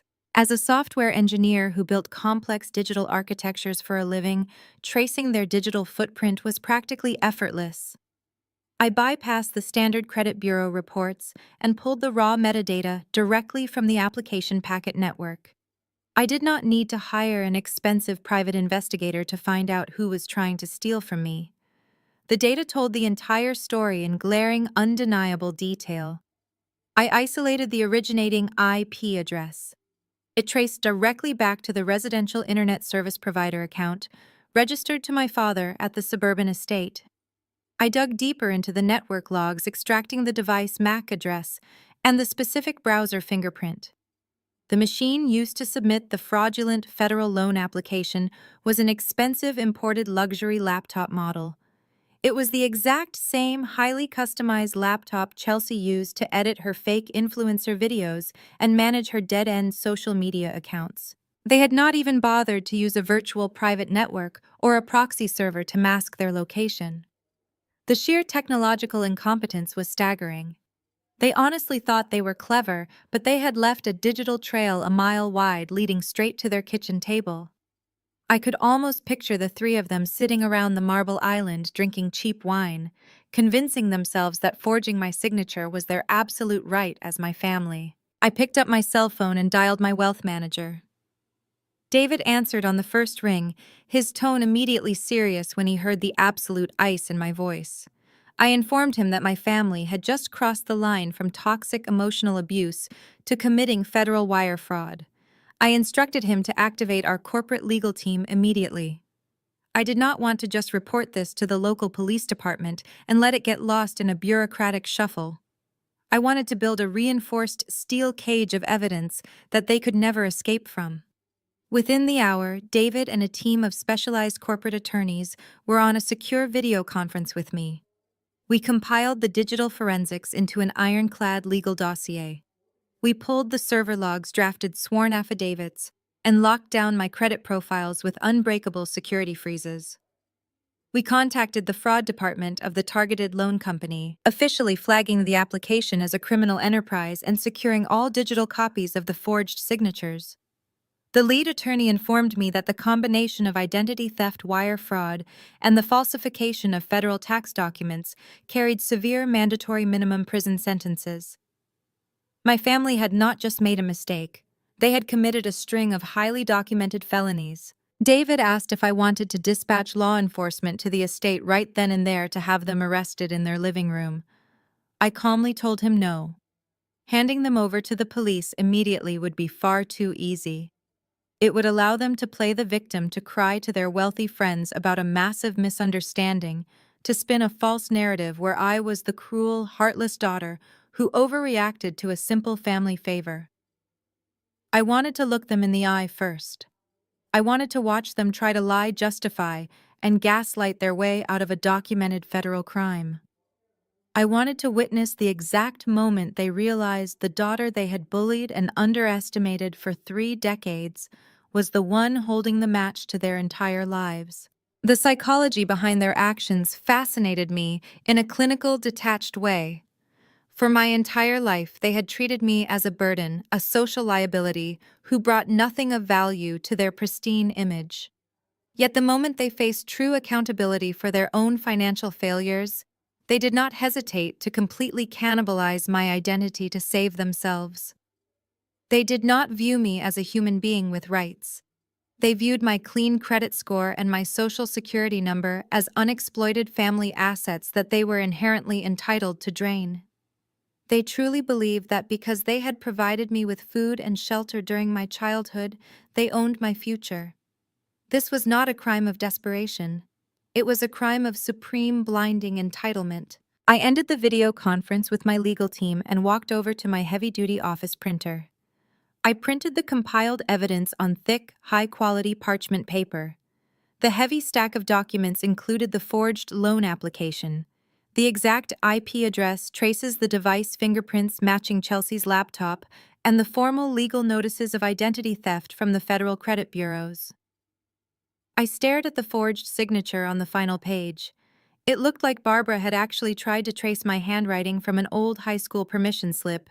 The blatant disrespect was breathtaking. The heavy thud of the printer finalizing the pages sounded like a gavel striking a judge's bench. I slid the documents into a sleek black leather presentation folder. I smoothed my hand over the dark leather, feeling the profound weight of what rested inside. I held their entire future in my hands. The power dynamic had completely and permanently shifted. They were no longer the intimidating wealthy parents ruling over a disappointed, terrified child. They were desperate amateur criminals who had just handed me the keys to their complete destruction. I walked to my closet and selected my clothing with deliberate intention. I did not choose the thrifted, oversized sweater I usually wore to their house. I chose a sharp, meticulously tailored dark blazer and crisp trousers. I wanted to look exactly like the executioner I was about to become. I gathered my car keys, picked up the black leather folder, and walked to the private elevator. The doors slid closed, sealing me in absolute silence as I descended to the parking garage. It was time to drive to the suburbs. It was time to deliver the consequences they had spent a lifetime earning. The drive from downtown Chicago to the affluent suburbs took exactly 47 minutes. I spent every single one of those minutes relishing the absolute clarity of my mission. The old, reliable engine of my sedan hummed steadily, providing a stark contrast to the racing, chaotic heartbeats I knew were currently echoing inside my parents' estate. I pulled through the towering wrought iron gates and parked directly behind Chelsea's overstuffed leased convertible. I stepped out of the car, adjusting the cuffs of my tailored blazer with deliberate care. The evening air was crisp, carrying the faint familiar scent of manicured pine and expensive landscaping. I did not bother ringing the doorbell. I still possessed the heavy brass key they had grudgingly given me years ago. I slid it into the lock, turned it with a satisfying metallic click, and pushed the massive oak door open. The grand foyer was entirely unlit, a glaring sign of their mounting financial panic and their desperate attempts to save on utility bills. I bypassed the formal dining room and walked straight toward the back of the house. The muffled sounds of desperate, hushed arguments drifted down the long hallway. I stepped into the massive designer kitchen and stopped in the doorway. The scene before me was a masterpiece of suburban decay. Chelsea was slumped over the marble island wearing stained designer sweatpants, furiously tapping on her phone with chipped fingernails. Barbara was pacing near the stainless steel refrigerator, clutching a half-empty glass of cheap white wine. Thomas sat at the head of the breakfast table, massaging his temples, surrounded by a chaotic sea of past due bills and final warning notices scattered across the expensive stone surface. The moment my leather heels clicked against the imported tile floor, all three of their heads snapped in my direction. They stared at me in profound, absolute shock. They were entirely unaccustomed to seeing me in anything other than thrifted, oversized sweaters. The sharp, structured lines of my dark designer suit, the impeccable styling of my hair, and the freezing, unyielding authority in my posture completely short-circuited their usual narrative. For a split second, they did not see the pathetic failure they loved to mock. They saw a corporate executioner standing in their kitchen. "Vanessa!" My mother gasped, nearly dropping her wine glass as she took a step back. "What are you doing here? Why are you dressed like that?" I did not answer her. I walked directly to the center of the kitchen, moving with a slow, deliberate precision that commanded the entire room. I stopped right in front of my father. I raised the heavy black leather presentation folder and let it drop onto the marble island. The loud, sharp thud echoed off the high ceilings like a gunshot, making Chelsea physically flinch in her seat. I flipped the folder open and pulled out the thick stack of premium parchment paper. With one swift, aggressive motion, I slapped the fraudulent loan application directly onto the counter, right on top of Thomas's towering pile of unpaid utility bills. "I believe you dropped this," I said, my voice dropping to a low, lethal register. "It seems someone in this house has a terrible memory for social security numbers and a deeply embarrassing talent for forging federal tax documents." Thomas stared at the documents. His eyes frantically darted across the pages, absorbing the undeniable reality of the digital forensics I had provided. He saw the printed IP address traces linking directly to his router. He saw the device fingerprint matching his youngest daughter's laptop. He saw the stark red fraud alerts generated by the Executive Credit Monitoring Service. The color rapidly drained from his face, leaving him looking sickly and hollow under the harsh kitchen pendant lights. But the shock only lasted for a fleeting moment. In a breathtaking display of pathological narcissism, his panic instantly transmuted into blinding, aggressive rage. Instead of offering a stammering apology or showing even a fraction of an ounce of remorse for committing a federal crime against his own daughter, Thomas stood up. He puffed out his chest, attempting to use his physical size to intimidate me. It was a tactic that had worked flawlessly when I was a terrified teenager.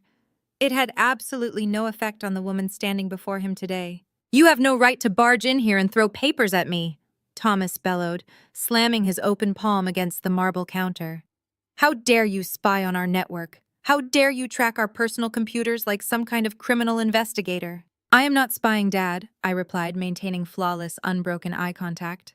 "I am receiving high-level security alerts from an executive fraud department because you committed identity theft. You tried to steal $150,000 in my name. That is a documented felony." "It is not theft," Thomas roared, his face turning a dangerous shade of crimson. "It is a family loan. We raised you." We put a roof over your head, we fed you, we clothed you for 18 years. You owe us for every single breath you take. We are in a temporary financial bind, and we needed to leverage available family assets to protect this estate. Your credit score is sitting there doing absolutely nothing. It is a completely wasted resource. Using your name was the only logical business decision to keep this family from going under. I stared at him, genuinely marveling at the twisted, broken machinery of his mind. You view my identity as a family asset to be liquidated at your convenience, I asked quietly, letting the sheer absurdity of his statement hang in the air. What else are you good for? Chelsea suddenly sneered from across the island, recovering her venomous attitude to back up our father. You are a single miserable loser with zero social life and zero ambition. You do not need a massive credit limit. You do not buy nice things or go anywhere important. Dad is trying to save this family, and you are being incredibly selfish. Your pristine little credit score is literally the only useful thing about your entire pathetic existence. You should be honored that Dad found a way for you to finally contribute something of value instead of just taking up space. Before I could even formulate a response to Chelsea's staggering delusion, Barbara launched into her own deeply rehearsed performance. She recognized immediately that Thomas's explosive aggression and Chelsea's vicious insults were not achieving the desired result. The intimidation was failing. She needed to deploy the emotional manipulation tactic. She set her wineglass down on the counter, clasped her hands together tightly against her chest, and squeezed out a few pathetic crocodile tears. "Vanessa, sweetheart, please," Barbara whimpered, her voice trembling with manufactured sorrow. "Please do not make this a bigger deal than it has to be. Your father was just trying to protect us. He was trying to protect your childhood home. You know how much this house means to our family legacy. We are on the verge of losing everything we have ever worked for. We are going to be thrown out onto the street with nothing." She reached across the counter, attempting to grab my hand in a show of maternal desperation, but I smoothly pulled it back out of her reach. "All you have to do is make one tiny phone call." Barbara begged, her fake tears rolling down her carefully powdered cheeks. "Just call the bank tomorrow morning. Tell them it was a massive misunderstanding. Tell them you authorized the loan and everything is fine. You can sign the approval papers right now and the funds will clear by tomorrow afternoon. It will save our lives, Vanessa. It will save your sister from being homeless. You have the power to fix this entire nightmare. Be a good daughter. Just sign the papers, and we will never ask you for anything ever again. I promise you." I looked at my mother's pleading, theatrical face. I looked at Chelsea's arrogant, entitled glare. I looked at my father's red, furious expression. They were completely united in their shared delusion. They honestly believed they could bully, insult, and cry their way out of a documented federal crime. They believed I was still the weak, desperate girl who craved their validation so deeply that I would happily chain myself to a massive mountain of debt just to secure a fake smile from them. They thought they still held the power. I reached out and picked up the black leather folder, leaving the forged application sitting alone on the marble counter like a ticking time bomb. "I am not making a phone call to the bank," I said, my voice carrying the absolute freezing finality of a closing vault door. "I am not signing any approval papers. I am not saving this house, and I am certainly not saving any of you." Thomas lunged forward slightly, his eyes wide with disbelief. "You will sign those papers, Vanessa, or you will regret it for the rest of your miserable life. We will disown you. We will make sure you have no family left." "I will not sign them," I replied smoothly, completely unfazed by his empty threat. "I have already contacted the major federal credit bureaus. My credit profiles are entirely frozen. The loan application has been officially flagged as a criminal enterprise by the underwriting department. The digital forensics package proving you submitted the forged documents from this exact internet connection is currently sitting in a secure file at a top-tier corporate law firm downtown. If you ever attempt to use my name, my social security number, or my identity, again, I will not come here to warn you. I will simply let my attorneys hand the evidence directly to the federal authorities and let them arrest you in this very kitchen." Barbara let out a dramatic, breathless gasp, sinking against the refrigerator as if her legs had completely given out. "You cannot do this to us. We are your family. We are your blood. No, Mom, I said, stepping back away from the kitchen island and adjusting the strap of my bag. You are criminals who got caught. You are incredibly bad at it, and you are entirely out of options. I turned my back on them. I did not wait for Thomas to start screaming his empty threats again. I did not wait for Chelsea to hurl another pointless insult about my lifestyle.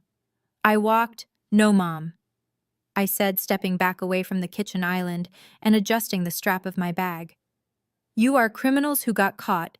You are incredibly bad at it, and you are entirely out of options. I turned my back on them. I did not wait for Thomas to start screaming his empty threats again. I did not wait for Chelsea to hurl another pointless insult about my lifestyle. I walked out of the kitchen, my designer heels clicking against the hardwood floor with a steady, victorious rhythm. I walked through the dark grand foyer and reached for the front door. I had my hand on the heavy brass doorknob when Chelsea's voice cut through the silence of the grand foyer. She had followed me out of the kitchen, unable to let me have the last word. You are such a coward, Vanessa, she sneered. Her arms crossed defensively over her stained designer sweatpants. You run away the second things get difficult. Go back to your miserable, lonely life. We do not need your pathetic help anyway. We never needed you. My father marched out right behind her, his chest puffed out in a final, desperate display of patriarchal authority. Your sister is absolutely right, Thomas bellowed, his voice echoing off the marble floors. You think you hold all the cards because you froze your little credit score. You think you are the only option we have. Well, you are completely wrong. I am a respected businessman, and I have real connections. I have already secured a real investor. A massive private equity firm in New York is ready to consolidate our debt and save this house tomorrow morning. They recognize the value of this estate, and they recognize my value as a client.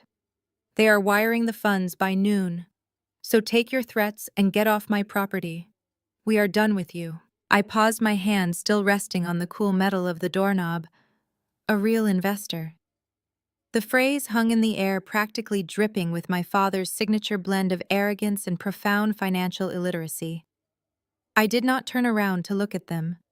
I simply pushed the door open, stepped out into the crisp night air, and pulled it shut behind me with a solid, resounding click. As I walked to my car, a cold, analytical curiosity began to overtake the fading adrenaline of the confrontation. My father was a desperate, drowning man who had just been laughed out of his own country club. Traditional banks had blacklisted him. Legitimate lenders would not touch him with a 10-foot pole.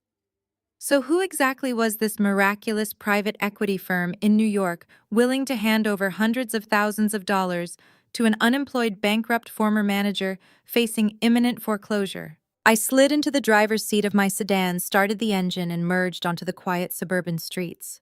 My mind worked with the rapid, calculating efficiency of the software algorithms I built for a living. I knew my father's psychological profile perfectly. He was blindingly arrogant, dangerously gullible, and completely obsessed with status. He was the exact target demographic for financial predators. If someone put a fancy logo on a piece of paper and called him a valued executive client, he would sign his life away without reading a single line of the fine print. The drive back to downtown Chicago felt faster than the drive out. I parked in my secure underground garage, took the private elevator up to my penthouse, and walked straight into my home office. I did not bother changing out of my tailored suit. I sat down at my desk, woke up my triple-monitor workstation, and cracked my knuckles. It was time to find out exactly who Thomas thought was coming to his rescue. I pulled up my proprietary corporate database access. Through my logistics software empire, I had premium subscriptions to elite financial intelligence networks, the exact kind used by international banking syndicates to vet corporate acquisitions. I started running queries.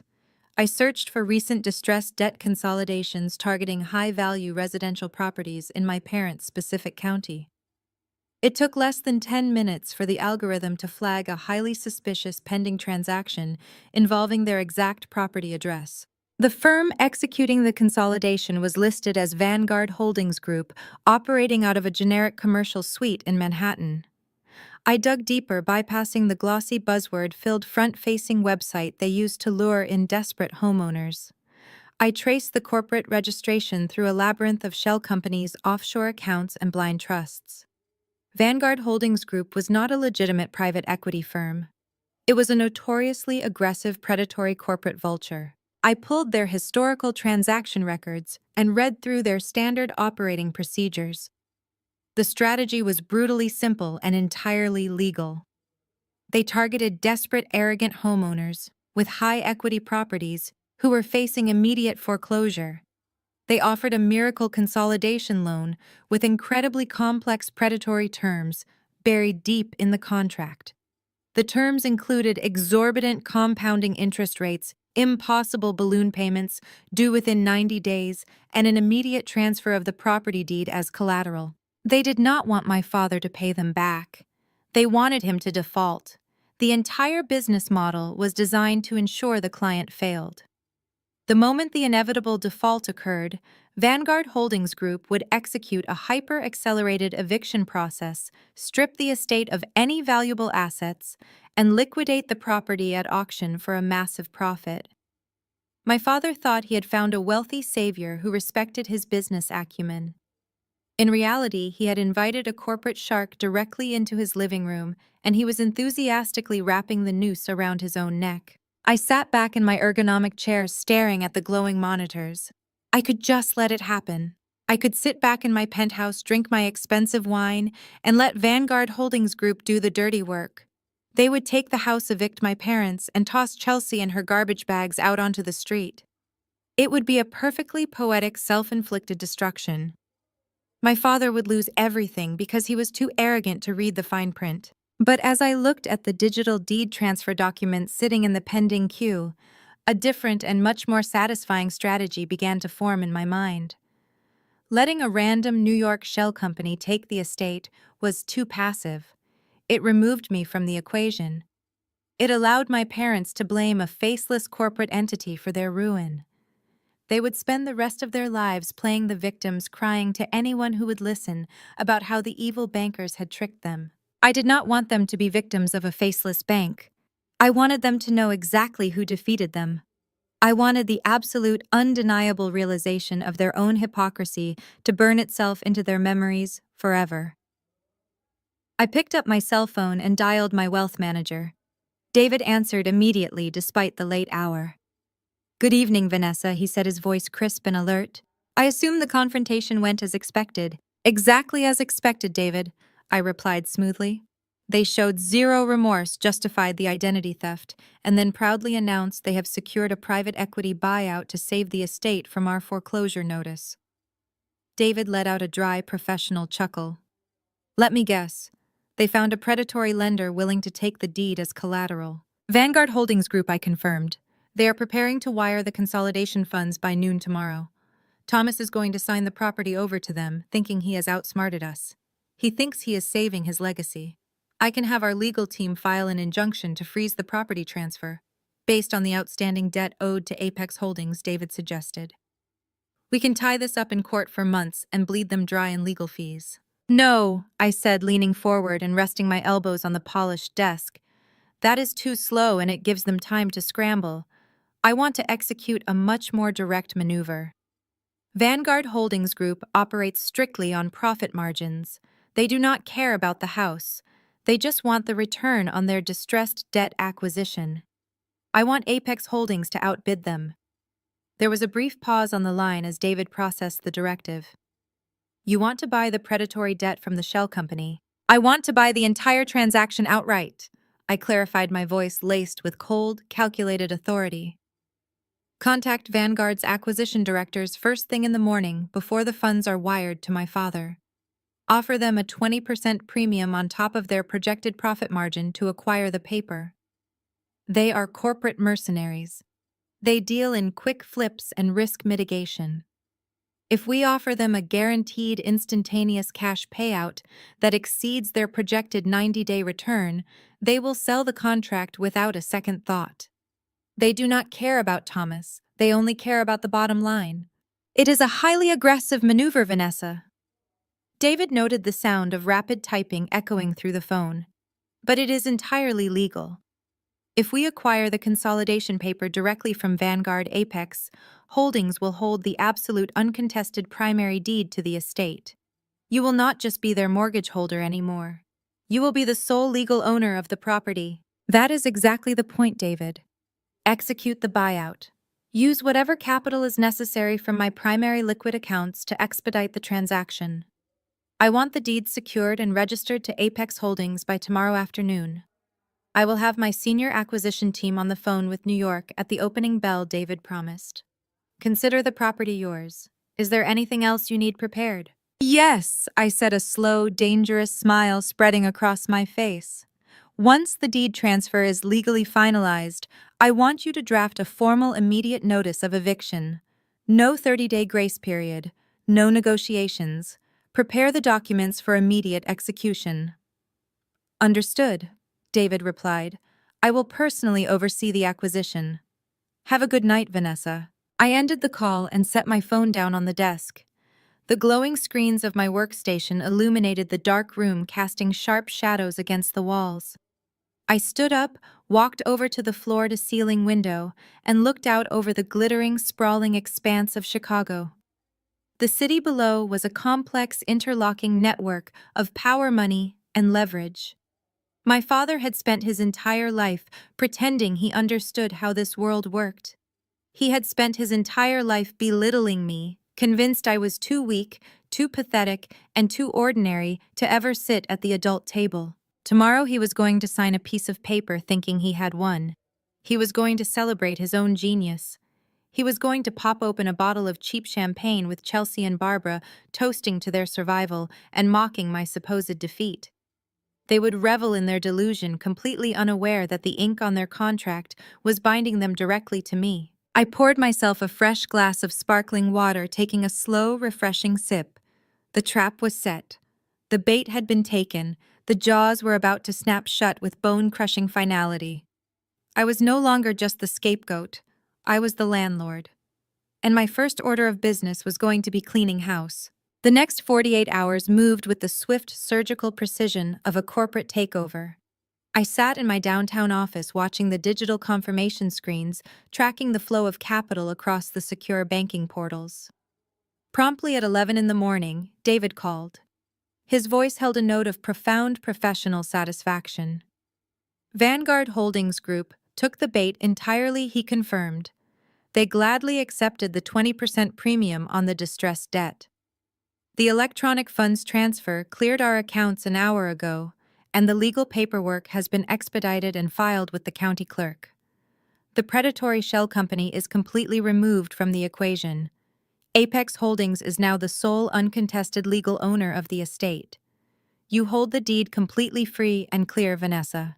I thanked David, closed my laptop, and took a slow, deliberate breath. The house I grew up in, the sprawling suburban fortress, where I had been endlessly mocked, belittled, and treated as a humiliating burden, officially belonged to me. My father, in his blinding ignorance and supreme desperation, had signed the consolidation paperwork from Vanguard without reading a single line of the transfer clauses. He genuinely believed he had secured a miracle loan, outsmarted the banking system, and saved his precious legacy. He had absolutely no idea the ink on his signature had instantly triggered the resale of his property directly to his scapegoat daughter. The reaction in the suburbs to their perceived salvation was a masterclass in pathological denial. Instead of using their supposed second chance to quietly find employment, pay off their remaining debts, or reduce their exorbitant expenses, my family immediately reverted to their most toxic and destructive habits. The sheer terror of the past month was instantly erased from their minds, replaced by a manic, aggressive need to show off. Thomas proudly announced to the household that his unmatched business acumen and superior networking skills had saved the day. Barbara and Chelsea, eagerly feeding off this manufactured victory, decided that simple survival was simply not enough. They needed to publicly assert their dominance. They needed to prove to the neighborhood and the whispering country club elite that the family was richer, stronger, and more powerful than ever before. Chelsea aggressively demanded a massive launch party to officially debut her entirely fake luxury real estate venture. She convinced Thomas that hosting an elite high-profile gathering at the estate was a strictly necessary business expense to secure high-net-worth clients for her new brand. In reality, she just wanted to invite local social media influencers to her house so she could pretend her recent eviction from the downtown condo had never happened. Barbara enthusiastically agreed, desperate for an excuse to parade her jewelry in front of the Oak Ridge Country Club wives who had cruelly shunned her just weeks prior. To fund this spectacular delusion, Thomas drained the very last drop of liquidity he could possibly access. He managed to secure a single, incredibly high-interest credit card from a predatory subprime lender. Instead of using those funds to buy groceries or pay the mounting utility bills, he maxed the card out within 24 hours. He hired a prestigious local catering company to serve prime rib and caviar. He contracted a professional mixology team to run 3 open bars across the property. He hired a valet parking service to manage the driveway and a live string quartet to play classical music in the grand foyer. They were quite literally dancing on the deck of a sinking ship, using borrowed money at ruinous interest rates to pay for the orchestra while the hull plunged straight into the abyss. By Saturday evening, the suburban estate was illuminated like a spectacular beacon of manufactured wealth. From my position monitoring the local social media feeds in my penthouse, I could see exactly what was unfolding. Chelsea was broadcasting the event live to her followers, twirling around the grand staircase in a rented couture gown that she claimed to have bought in Paris. The sweeping circular driveway was packed end to end with luxury vehicles. The valets were running frantically back and forth to accommodate the massive influx of guests arriving at the front gates. They had invited absolutely everyone. The country club executives who had literally laughed Thomas out of the private lounge were in attendance, lured by the promise of free expensive alcohol and sheer morbid curiosity. The extended family, including Aunt Linda, the very woman who had accidentally sent me the video that started this entire cascade of destruction, was sipping champagne on the back terrace. Local micro-influencers wandered through the formal dining room, filming the lavish spread of artisan hors d'oeuvres and tagging Chelsea's fake real estate brand in their posts. Barbara was holding court near the grand fireplace in the living room. She wore a stunning evening gown and laughed far too loudly, tilting her head back and projecting the image of an untouchable matriarch. She told anyone who would listen about her daughter Chelsea's booming real estate empire and her husband's brilliant new investment strategies that were yielding massive returns. She was spinning a web of absolute fiction, heavily intoxicated by the attention and the perceived restoration of her social standing. Thomas stood on the outdoor patio, a glass of expensive aged scotch in his hand, boasting to the exact same bank directors who had previously rejected his desperate pleas for a loan. He was puffing out his chest, acting as though his brief brush with bankruptcy was nothing more than a strategic corporate maneuver designed for tax purposes. They were all completely enveloped in their shared psychosis, entirely convinced that they had successfully outsmarted the world and secured their elite status permanently. I watched their digital performance from the absolute silence of my penthouse, completely unfazed by their arrogance. The time for quiet observation had officially ended. I walked into my bedroom suite and prepared for the evening. I did not choose my clothing to blend in with the country club crowd. I chose my attire to command absolute, undeniable authority. I put on a custom-tailored midnight black designer suit with razor-sharp lines that projected nothing but ruthless corporate dominance. I styled my hair into a sleek, flawless presentation that left no room for vulnerability. I wore no jewelry, needing no artificial sparkle or borrowed diamonds to prove my worth. I picked up the heavy black leather presentation folder containing the original deed to the estate, the forged loan documents, and the formal notice of immediate eviction. Instead of driving my reliable old sedan, I had instructed David to arrange proper corporate transportation. A pristine, hired black town car with heavily tinted windows was waiting for me in the underground garage. I slid into the spacious back seat, the premium leather cool and firm against my suit. The professional driver nodded silently in the rearview mirror and navigated the car out into the crisp Chicago night, heading straight for the suburbs. The 47-minute drive felt like a victory lap. I reviewed the documents in the folder one final time, feeling the heavy, satisfying weight of the paper against my fingertips. I was not arriving as a bitter daughter looking for an emotional argument. I was not arriving to beg for their love or their approval. I was arriving as the sole legal owner of the property they were currently vandalizing with their arrogance. As the black town car approached the estate, the sheer ridiculous scale of their party came into full view. The street was lined with overflow parking. The elegant sound of the string quartet drifted over the manicured hedges, mixing with the loud chatter of wealthy guests.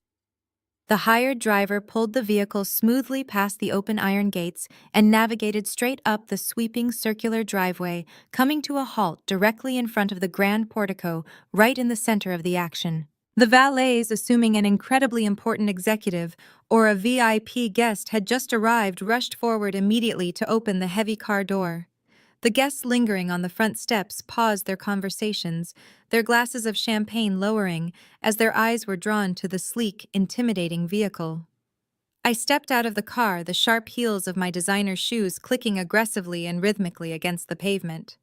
I adjusted the lapels of my tailored blazer, gripped the black leather folder firmly in my right hand, and looked up at my property.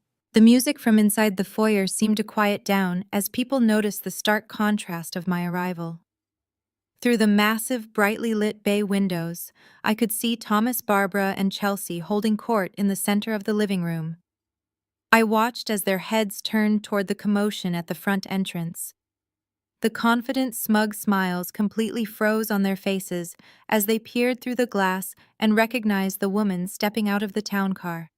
The pathetic failure had arrived entirely uninvited, impeccably dressed, and holding the absolute legal power to end their perfect illusion. The hired black town car rolled to a smooth, silent stop directly in front of the grand portico. The valets rushed forward, their crisp white uniforms practically glowing under the massive exterior security lights. One of them pulled my door open, offering a polite, practiced greeting. I stepped out into the cool night air, the sharp heels of my designer shoes making a crisp, authoritative sound against the imported paving stones. I adjusted the cuffs of my tailored midnight black blazer.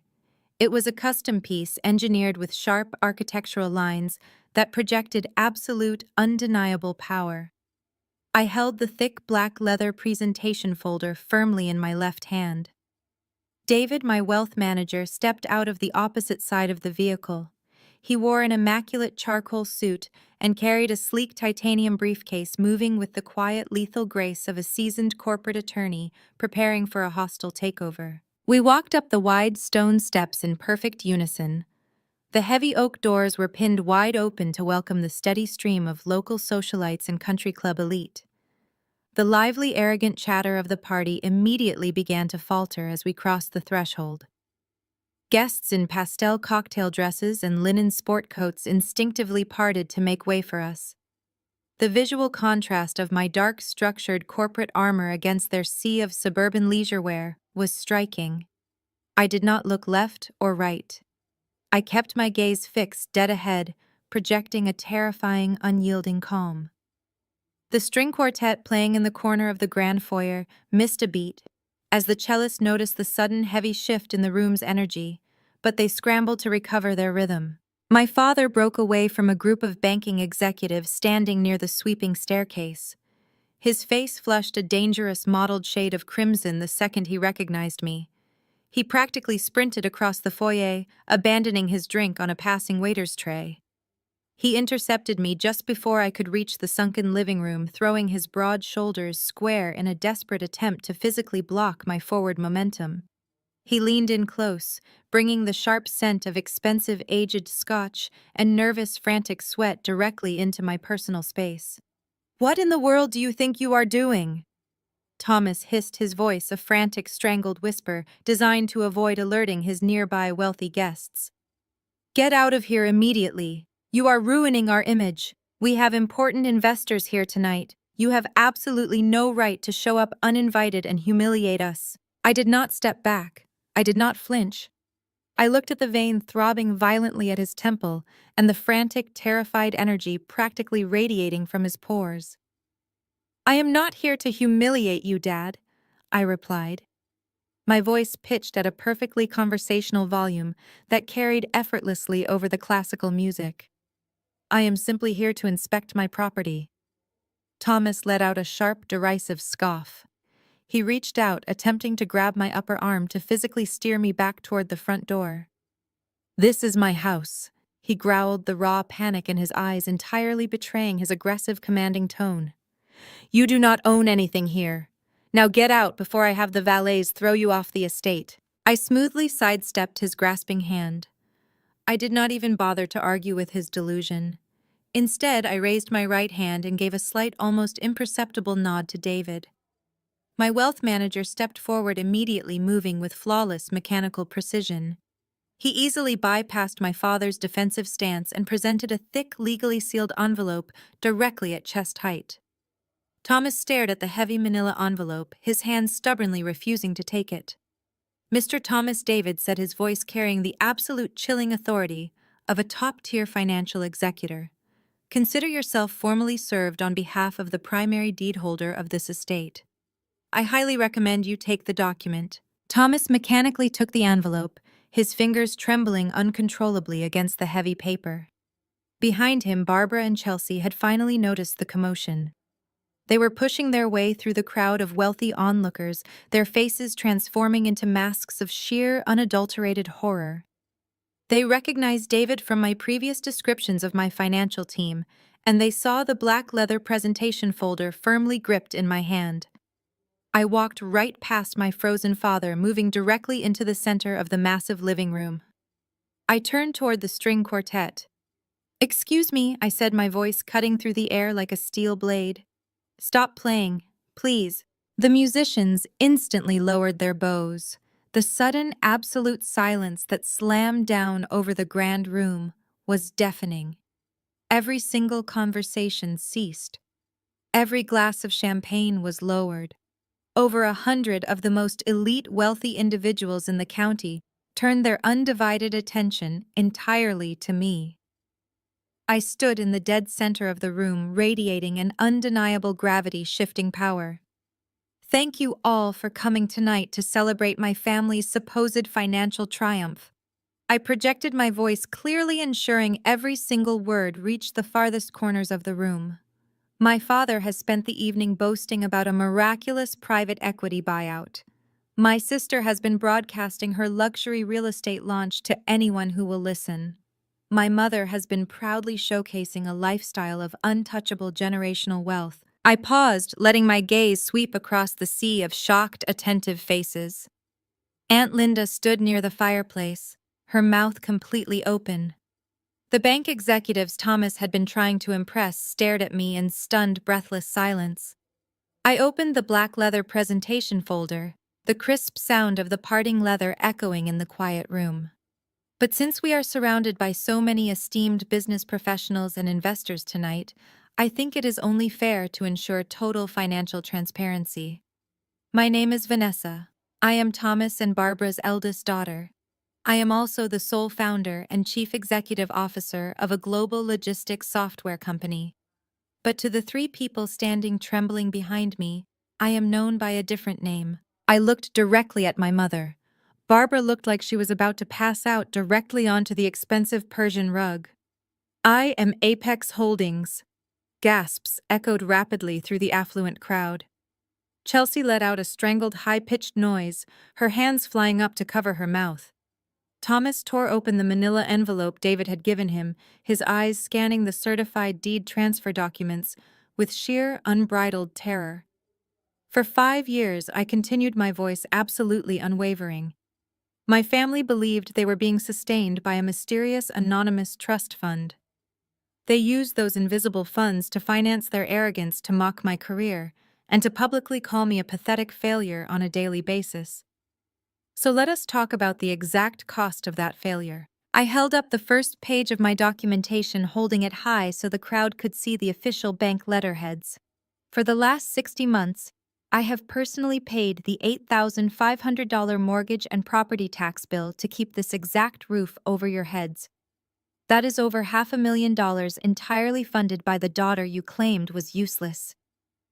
I turned my attention to my sister, who was shrinking back against the marble fireplace, desperate to disappear.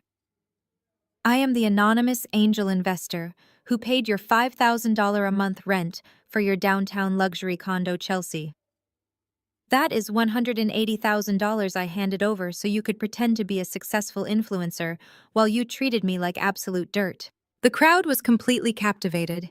The Whisper Network was already activating the wealthy socialites processing the utter destruction of my family's reputation in real time. And yesterday I said projecting my voice even louder to ensure no one missed a single syllable. When my father thought he was outsmarting the banking system by signing this estate over to a predatory lending group in New York, he did not read the fine print. I pulled the certified property deed from my folder and held it up for the entire room to see. I bought that predatory debt outright this morning. I paid a 20% premium in cash to execute an immediate uncontested transfer of ownership. I am no longer the anonymous trust keeping you afloat, I declared, looking directly into my father's terrified, defeated eyes. I am the sole legal owner of this entire estate. The deed is fully registered in my name, free and clear. You do not own the ground you are standing on. You do not own the walls around you. You are standing in my house. The silence in the room was so profound, you could hear the ice melting in the cocktail glasses. The perfect, arrogant facade my family had spent a lifetime building was officially publicly and permanently destroyed. For 10 agonizing seconds, nobody moved. The collective shock paralyzing the room was so absolute that it felt as though the oxygen had been vacuumed directly out of the grand foyer. Then the piercing, hysterical shriek of my sister shattered the quiet. "It is a lie!" Chelsea screamed, her voice cracking as she lunged forward, her rented couture gown tangling around her ankles. "She is lying to all of you. She is just a jealous, pathetic loser making up stories because she is obsessed with me. Look at her. Do you honestly believe someone who looks like that has $70 million, let alone the money to buy this estate? She printed those fake papers off the internet to ruin my launch party." I did not even blink. I looked at Chelsea, watching her face contort into an ugly, desperate mask of pure denial. I did not need to raise my voice to dismantle her delusion. I simply turned to David, who had already anticipated this exact reaction. He opened his titanium briefcase with a sharp click and pulled out a stack of banking ledgers printed on heavy watermarked corporate paper. "If anyone here has doubts about the authenticity of these claims," I said calmly, handing the ledgers to the nearest country club executive who took them with wide, hungry eyes, "you are welcome to review the certified transaction records. They detail every single rent payment made to Chelsea's downtown high-rise, routed directly from Apex Holdings. You will also find the official eviction notice filed in county court last week, outlining her failure to pay the $5,000 rent the moment my funds were cut off." The executive looked down at the papers, his eyes scanning the highlighted eviction notice. He slowly looked up, his gaze locking onto Chelsea with an expression of pure, unadulterated disgust. The whispers erupted immediately. The elite guests, the people Chelsea and my parents had spent years groveling to impress, were now murmuring behind their hands, stepping away from my sister as if her poverty was a contagious disease. Barbara let out a strange, choking gasp. She stumbled backward, her designer heels catching on the edge of the Persian rug. She collided heavily with the marble fireplace, her hands flying up to her chest as she began to hyperventilate. The social ruin she had spent her entire life running from had just crashed through her front door and announced itself to everyone she respected. She looked at the faces of her supposed friends, the wives of the banking executives and local politicians. None of them stepped forward to comfort her. They were backing away, their faces twisted in shock and revulsion. Barbara's breath came in ragged, shallow wheezes. She slid down the side of the marble fireplace, collapsing onto the floor in a heap of expensive fabric and fake jewelry, completely unable to process the absolute destruction of her identity. Thomas, however, could not accept defeat. His aggressive, patriarchal ego refused to let him surrender in front of his peers. He crumbled up the manila envelope David had handed him and threw it violently onto the floor. This is an illegal, hostile takeover. Thomas roared, spit flying from his lips as he pointed a shaking finger at my face. You manipulated the system. You used predatory tactics to steal my home. I will tie you up in litigation for the next 10 years. I will hire the best defense attorneys in the state and expose you for the ruthless, scheming traitor that you are. You will not get away with this. Now get out of my house before I physically throw you out. He took a threatening step toward me, but David smoothly stepped into his path, positioning himself between me and my father's blind rage. I placed a hand on David's shoulder, gently moving him aside. I wanted to look my father directly in the eyes for this next part. I wanted him to see the absolute freezing void where my fear of him used to live. You are not going to hire anyone, Dad? I said, my voice dropping to a low, lethal register that cut through his shouting. You do not have a single dime to your name. Your bank accounts are frozen. Your credit cards are maxed out to pay for the cheap caviar sitting on those catering tables. And you are certainly not going to drag me into a civil courtroom because you have a much more pressing legal problem to worry about. I reached into the black leather presentation folder one final time. I pulled out the crisp white stack of documents I had printed in my penthouse office just a few hours earlier. I held them up so the harsh light of the crystal chandeliers illuminated the bold federal headers. While you were busy planning this pathetic, fraudulent launch party, I continued, my voice echoing off the high ceilings.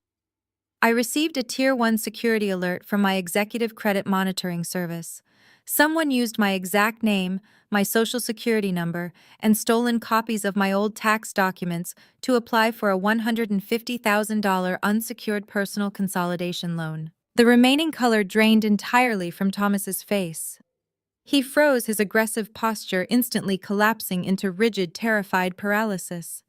Chelsea stopped screaming, her eyes darting nervously toward the front door. I turned the documents around, displaying the forged application signature to the crowd. But here is the problem with committing federal wire fraud from your own living room, I said, my tone dripping with clinical, terrifying precision. You left a digital footprint a mile wide. My cybersecurity team traced the originating IP address directly to the router sitting in your home office. We extracted the device MAC address. It matches the exact imported luxury laptop Chelsea uses to edit her fake real estate videos. We have the server logs, the browser fingerprints, and the digitally altered tax forms you created using my stolen identity. I walked slowly toward the marble fireplace where Barbara was still weeping and hyperventilating on the floor. I looked down at her, then turned my gaze back to Thomas and Chelsea. Identity theft, wire fraud, and the falsification of federal tax documents carry severe mandatory minimum prison sentences, I stated clearly, ensuring every single guest heard the gravity of their crimes. You did not just lie to a bank, you committed a string of highly documented felonies. My corporate legal team has already compiled the digital forensics package into an ironclad legal dossier. We have officially flagged the application as a criminal enterprise. Thomas opened his mouth to speak, but no words came out. His lips trembled, his eyes wide with the realization that he was not just facing bankruptcy, he was facing federal prison. The arrogant, boasting patriarch who had demanded my respect for 34 years was completely neutralized. He looked like a small, terrified, broken man. Please, Barbara sobbed from the floor, crawling forward slightly and reaching a shaking hand toward my designer shoes. Please, Vanessa, we are your family. We were just desperate. We did not know what else to do. Please do not send us to prison. We will do anything you want. I looked down at her, feeling absolutely no pity. You told me I owed you this, I reminded her coldly. You told me my pristine credit score was the only useful thing about my pathetic existence. You tried to chain me to a mountain of your toxic debt without a second thought. You have absolutely no right to beg for mercy now. I turned my attention back to the crowd of wealthy onlookers. The caterers had stopped serving. The valets were peeking through the open front doors. The entire Oak Ridge Country Club elite was standing in stunned, captivated silence, witnessing the greatest social execution in the history of their exclusive suburb. I am not a cruel person, I announced, addressing both my family and their horrified guests. I am simply a business owner executing a cleanup of a toxic defaulted asset. And because I am generous, I am going to give you a choice you never would have given me. I looked directly at Thomas, locking him in a stare that pinned him to the floor. Right now, there are two unmarked police cruisers parked at the end of the driveway just outside the main gates. They are waiting for my phone call to execute warrants for felony wire fraud and identity theft. I have the evidence right here in my hand. Chelsea let out a terrified whimper, shrinking back against the staircase railing, as if she could melt into the wood. But I will make you a deal. I continued, my voice hard, flat, and absolute. You have exactly until midnight tonight to pack whatever fits into your cars and vacate my property. You will leave the furniture. You will leave the appliances. You will leave anything bolted to the walls. You will take your clothes, your personal items, and you will walk out that front door and you will never ever return. I checked the heavy diamond-encrusted watch on my wrist. It was a gift I had bought myself to celebrate my first $1 million contract. It is currently 9:15 in the evening. That gives you exactly 2 hours and 45 minutes to pack your garbage bags and leave my house. If you are not completely off this property by the stroke of midnight, I will walk down to the gate, hand this folder to the officers, and you will all be sleeping in a holding cell. Thomas swallowed hard, his Adam's apple bobbing nervously. Where are we supposed to go? He whispered, his voice completely stripped of its former booming arrogance. We have no money. We have nowhere to stay. That sounds remarkably like a you problem, Dad, I replied flawlessly. Maybe you can leverage those country club connections you love bragging about. Maybe Chelsea's followers can crowdfund a motel room for you. Or maybe you can finally learn what it feels like to actually struggle for survival, just like you forced me to do. I turned away from them, dismissing their existence entirely. I looked at the crowd of wealthy guests who were already beginning to awkwardly shuffle toward the coat check room. This party is officially over, I announced clearly. I highly recommend you all retrieve your vehicles from the valet before the police block the driveway at midnight. Drive safely. I did not wait for responses. I did not wait for my family to start begging or packing. I simply turned on my heel, the sharp click of my designer shoes echoing across the foyer. I walked out the front doors, descending the stone steps toward my waiting black town car. The crisp night air felt incredibly refreshing, completely cleansed of the toxic, suffocating atmosphere of the estate. David followed closely behind me, opening the heavy car door with smooth, practiced efficiency. I slid into the luxurious leather back seat, placing the black presentation folder beside me. David closed the door, shutting out the sounds of the panicked, scrambling guests fleeing the house. As the driver smoothly navigated the town car down the sweeping driveway and out through the iron gates, I glanced out the tinted window. I saw the flashing lights of the two police cruisers parked silently in the shadows, waiting for the clock to strike midnight. I leaned back into the plush leather, poured myself a glass of sparkling water from the car's minibar, and smiled. The execution was flawless, and the pathetic failure had definitively won the war. The ride back to downtown Chicago was accompanied by the soft glow of my tablet screen. I had not just purchased the estate. I had immediately assumed administrative control over its integrated security system. From the comfort of my leather seat, I watched the live feed of the grand foyer. The exodus was spectacular. The wealthy guests did not just leave, they fled. Men in tailored linen jackets and women in pastel cocktail dresses shoved past each other, practically running toward the valet stand to retrieve their vehicles before the clock struck midnight. They did not stop to say goodbye to their hosts. They did not offer hollow words of comfort. They looked at Thomas, Barbara, and Chelsea with expressions of naked, undisguised revulsion. The carefully crafted social facade my parents had spent 30 years building disintegrated in less than 3 minutes. The country club elite wanted absolutely nothing to do with exposed frauds, especially ones facing imminent federal charges. Through the high-definition security cameras, I watched my family standing alone in the center of the massive empty living room. The string quartet had packed their instruments and bolted. The caterers were hastily throwing prime rib and caviar into plastic bins, eager to abandon the toxic environment. There was no more screaming. There were no more threats of litigation or arrogant demands for respect. The crushing weight of their reality had finally collapsed their egos. Thomas stood frozen, staring blankly at the floor. Barbara was weeping silently, her makeup smeared across her face in dark, messy streaks.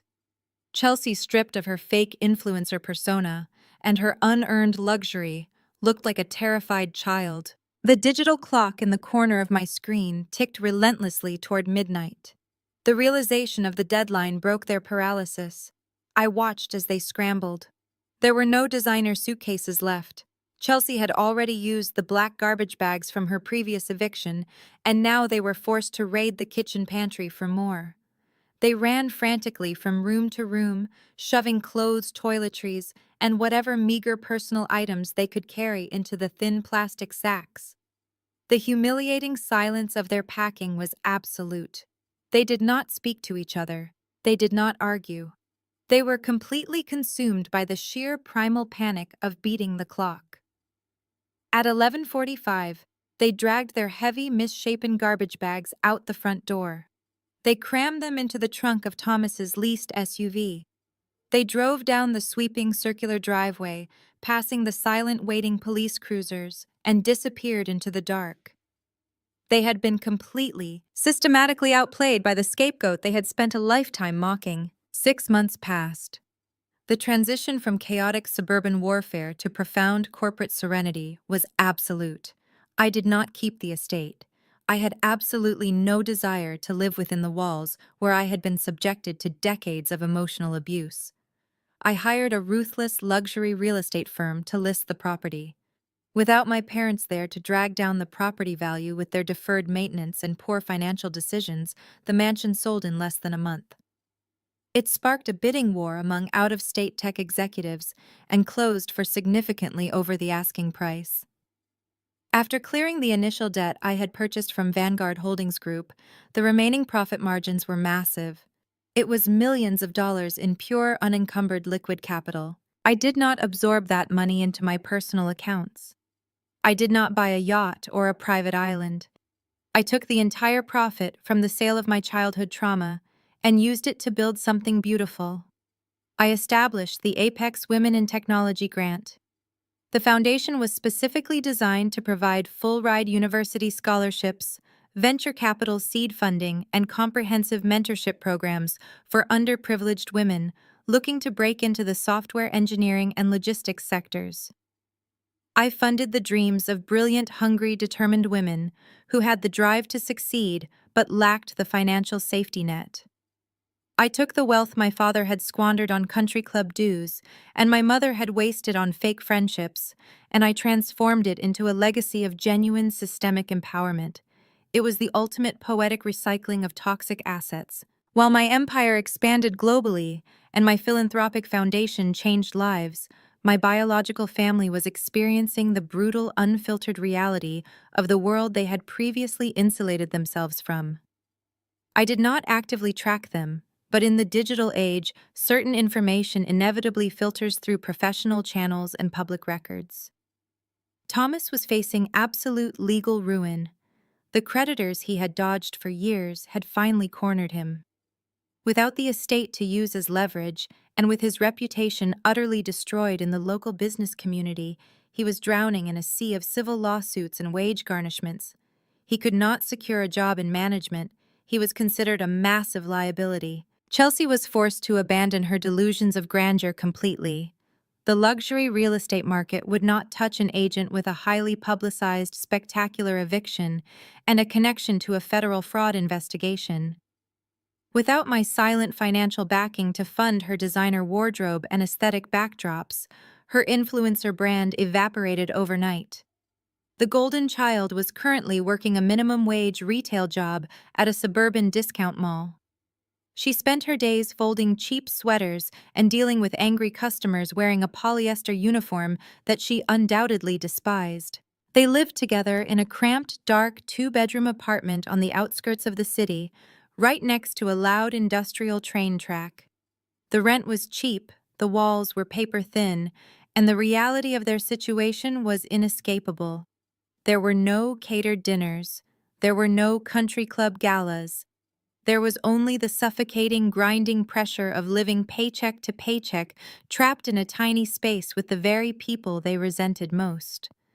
They had traded a sprawling mansion for a concrete box entirely as a result of their own blinding arrogance and greed. I sat in the formal living area of my downtown Chicago penthouse, watching the evening snow gently fall against the floor-to-ceiling windows.